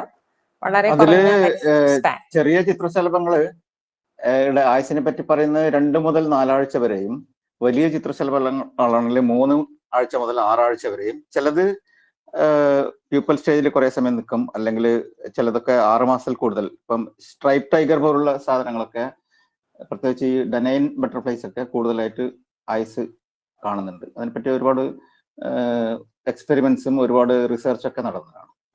ചുരുങ്ങിയ പക്ഷം 2 ആഴ്ചയെങ്കിലും ഒരു ചിത്രശലഭത്തിന്. Okay, thank you ma'am. നല്ല പ്രസന്റേഷൻ ആയിരുന്നു, നല്ല ക്ലാസ് ആയിരുന്നു. തിരക്കിന്റെ ഇടയിലും ഞങ്ങൾ വളരെ നന്നായിട്ട് ശ്രദ്ധിക്കാൻ സാധിച്ചു. മിസ്സിന്റെ മാമിന്റെ ഒരു പ്രസന്റേഷൻ കൊണ്ടാണ് ഞങ്ങൾ അവിടെ ഇരുന്ന് പോയത്. ഞാൻ സ്കൂളിൽ നിന്ന് വന്ന്. Okay ma'am, thank you. കുറെ കാര്യങ്ങൾ മനസ്സിലാക്കി. Thank you so much. Saritha KP hand raise ചെയ്തിട്ടുണ്ട്, ഒന്ന് സംസാരിക്കോ? ഹലോ. ആ ഞാൻ സിന്ധുവിന്റെ അനിയത്തിയാണ് സരിത. ചേച്ചി മുകളിലെ റൂമിൽ നിന്ന് സംസാരിക്കുമ്പോൾ ഞാൻ താഴെ റൂമിലിരുന്ന് കേട്ടോണ്ടിരിക്കുകയായിരുന്നു. ചേച്ചിന്റെ കൂടെ ഈ പ്രൊജക്ടിന്റെ കൂടെ ഒരു സപ്പോർട്ടീവ് ആയിട്ടുള്ള ഒരാളായിട്ട് കൂടെ തന്നെ നടന്നതാണ്. അപ്പം എനിക്ക് നിങ്ങളോട് എല്ലാവരോടും നന്ദിയുണ്ട്. ചേച്ചിയെ ഇത്രയും സപ്പോർട്ട് ചെയ്യുന്ന ഒരു ടീമിന്റെ കൂടെ ചേച്ചി കൂടെ തന്നെ നടത്തിയതില്, അവളെ ഇത്രയും ബോൾഡ് ആക്കിയതില്, ഫാമിലി മെമ്പർ എന്ന നിലയിൽ എല്ലാവരോടും ഒരു താങ്ക് യു. ഞങ്ങൾക്ക് സിന്ധുവിനെ പോലത്തെ വളരെ വാല്യുബിൾ ആയിട്ടുള്ള ഒരു കൂട്ടുകാരിനെ കിട്ടിയതിൽ ഞങ്ങൾക്ക് വളരെ സന്തോഷമുണ്ട്. അതിൽ സിന്ധുവിന് എല്ലാവിധ സപ്പോർട്ടും കൊടുക്കുന്ന ഫാമിലിക്ക് ഞങ്ങളും നിങ്ങളോടുള്ള സ്നേഹം അറിയിക്കുകയാണ്. അതെന്താണെന്നറിയോ, പല സ്ഥലത്തും നമുക്ക് കറങ്ങേണ്ടി വരുമല്ലോ. അപ്പൊ ഇവരൊക്കെ ഇങ്ങനെ വല്ലാണ്ട് മുട്ടിച്ചിട്ടാണ് ഓരോ സ്ഥലത്ത് ഇങ്ങനെ കൂട്ടിയിട്ട് പോവുക. ചിലപ്പോ ഒറ്റ പോവും, ചിലപ്പോ അങ്ങനെയൊക്കെയാണ് ഇതിന്റെ ഒരു സെറ്റപ്പ്. അതാണ് അവള് പറഞ്ഞതെന്ന് തോന്നുന്നു. ഓക്കെ.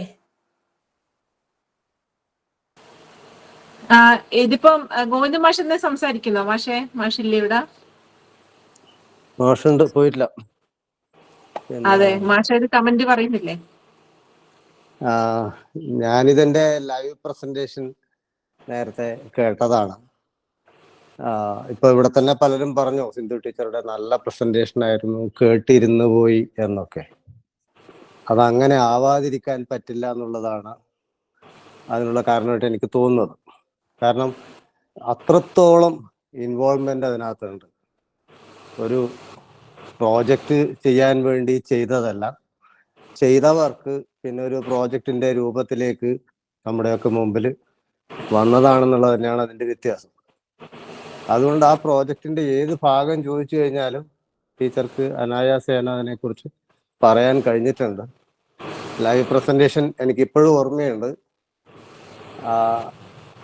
അത് ആ ഒരു പ്രസന്റേഷന്റെ രീതി കാണുമ്പോൾ തന്നെ നമുക്ക് മനസ്സിലാവും ഇത് എത്രത്തോളം സ്വന്തമായി ചെയ്തതാണ്. അങ്ങനെ അല്ലാത്ത പ്രോജക്റ്റുകളും ഒക്കെ വരാറുണ്ട്. അതുകൊണ്ട് അത്രത്തോളം ഡീപ്ലി ഇൻവോൾവ് ആയിട്ട് ചെയ്ത ഒരു വർക്ക് തന്നെയാണ് അത്. അതിന്റെ എല്ലാ ക്വാളിറ്റിയും അതിനകത്തുണ്ട്. എന്നെ അമ്പരപ്പിച്ച മറ്റൊരു കാര്യം, ജഡ്ജസിന്റെ ഭാഗത്തു നിന്നുണ്ടാകുന്ന ഒരു ചോദ്യം. പലപ്പോഴും എത്ര നന്നായി പ്രോജക്റ്റ് ചെയ്യുന്നവരാണെങ്കിലും അത് അന്നേരം തൽക്കാലം എന്തെങ്കിലുമൊക്കെ ഒരു മറുപടി പറഞ്ഞ് അങ്ങ് ഒഴിയുക എന്ന രീതിയിലാണ് പലരും എടുക്കാറുണ്ടായിരുന്നത്. പക്ഷെ ഇത് ആ ചോദ്യത്തിന്റെ മുകളിൽ പിടിച്ചു കയറി കൂടുതൽ അന്വേഷണം നടത്തുകയും ആ മേഖലയിലേക്ക് അടക്കം ഗവേഷണം കൊണ്ടുപോവുകയും ചെയ്തു എന്നുള്ളത് ഞാൻ സിന്ധു ടീച്ചറെ പോലെ വേറെ ആരിലും കണ്ടതായിട്ട് ഓർക്കുന്നില്ല. അപ്പോ എന്തായാലും ടീച്ചറെ ഈ രീതിയിൽ തന്നെ അത് മുന്നോട്ട് പോകട്ടെ. മറ്റ് വിഷയങ്ങളിലേക്ക് അടക്കം നമുക്ക് കടക്കാൻ പറ്റുമെങ്കിൽ അതും കൂടി ആലോചിക്കാം എന്ന് തോന്നുന്നു. Sir, thank you so much. അത് കാരണം എന്താ വെച്ചാൽ അന്ന് ജില്ലയിൽ ഞാൻ ജഡ്ജ് ആരാന്ന് ഇപ്പൊ ഏതായാലും പറയുന്നു.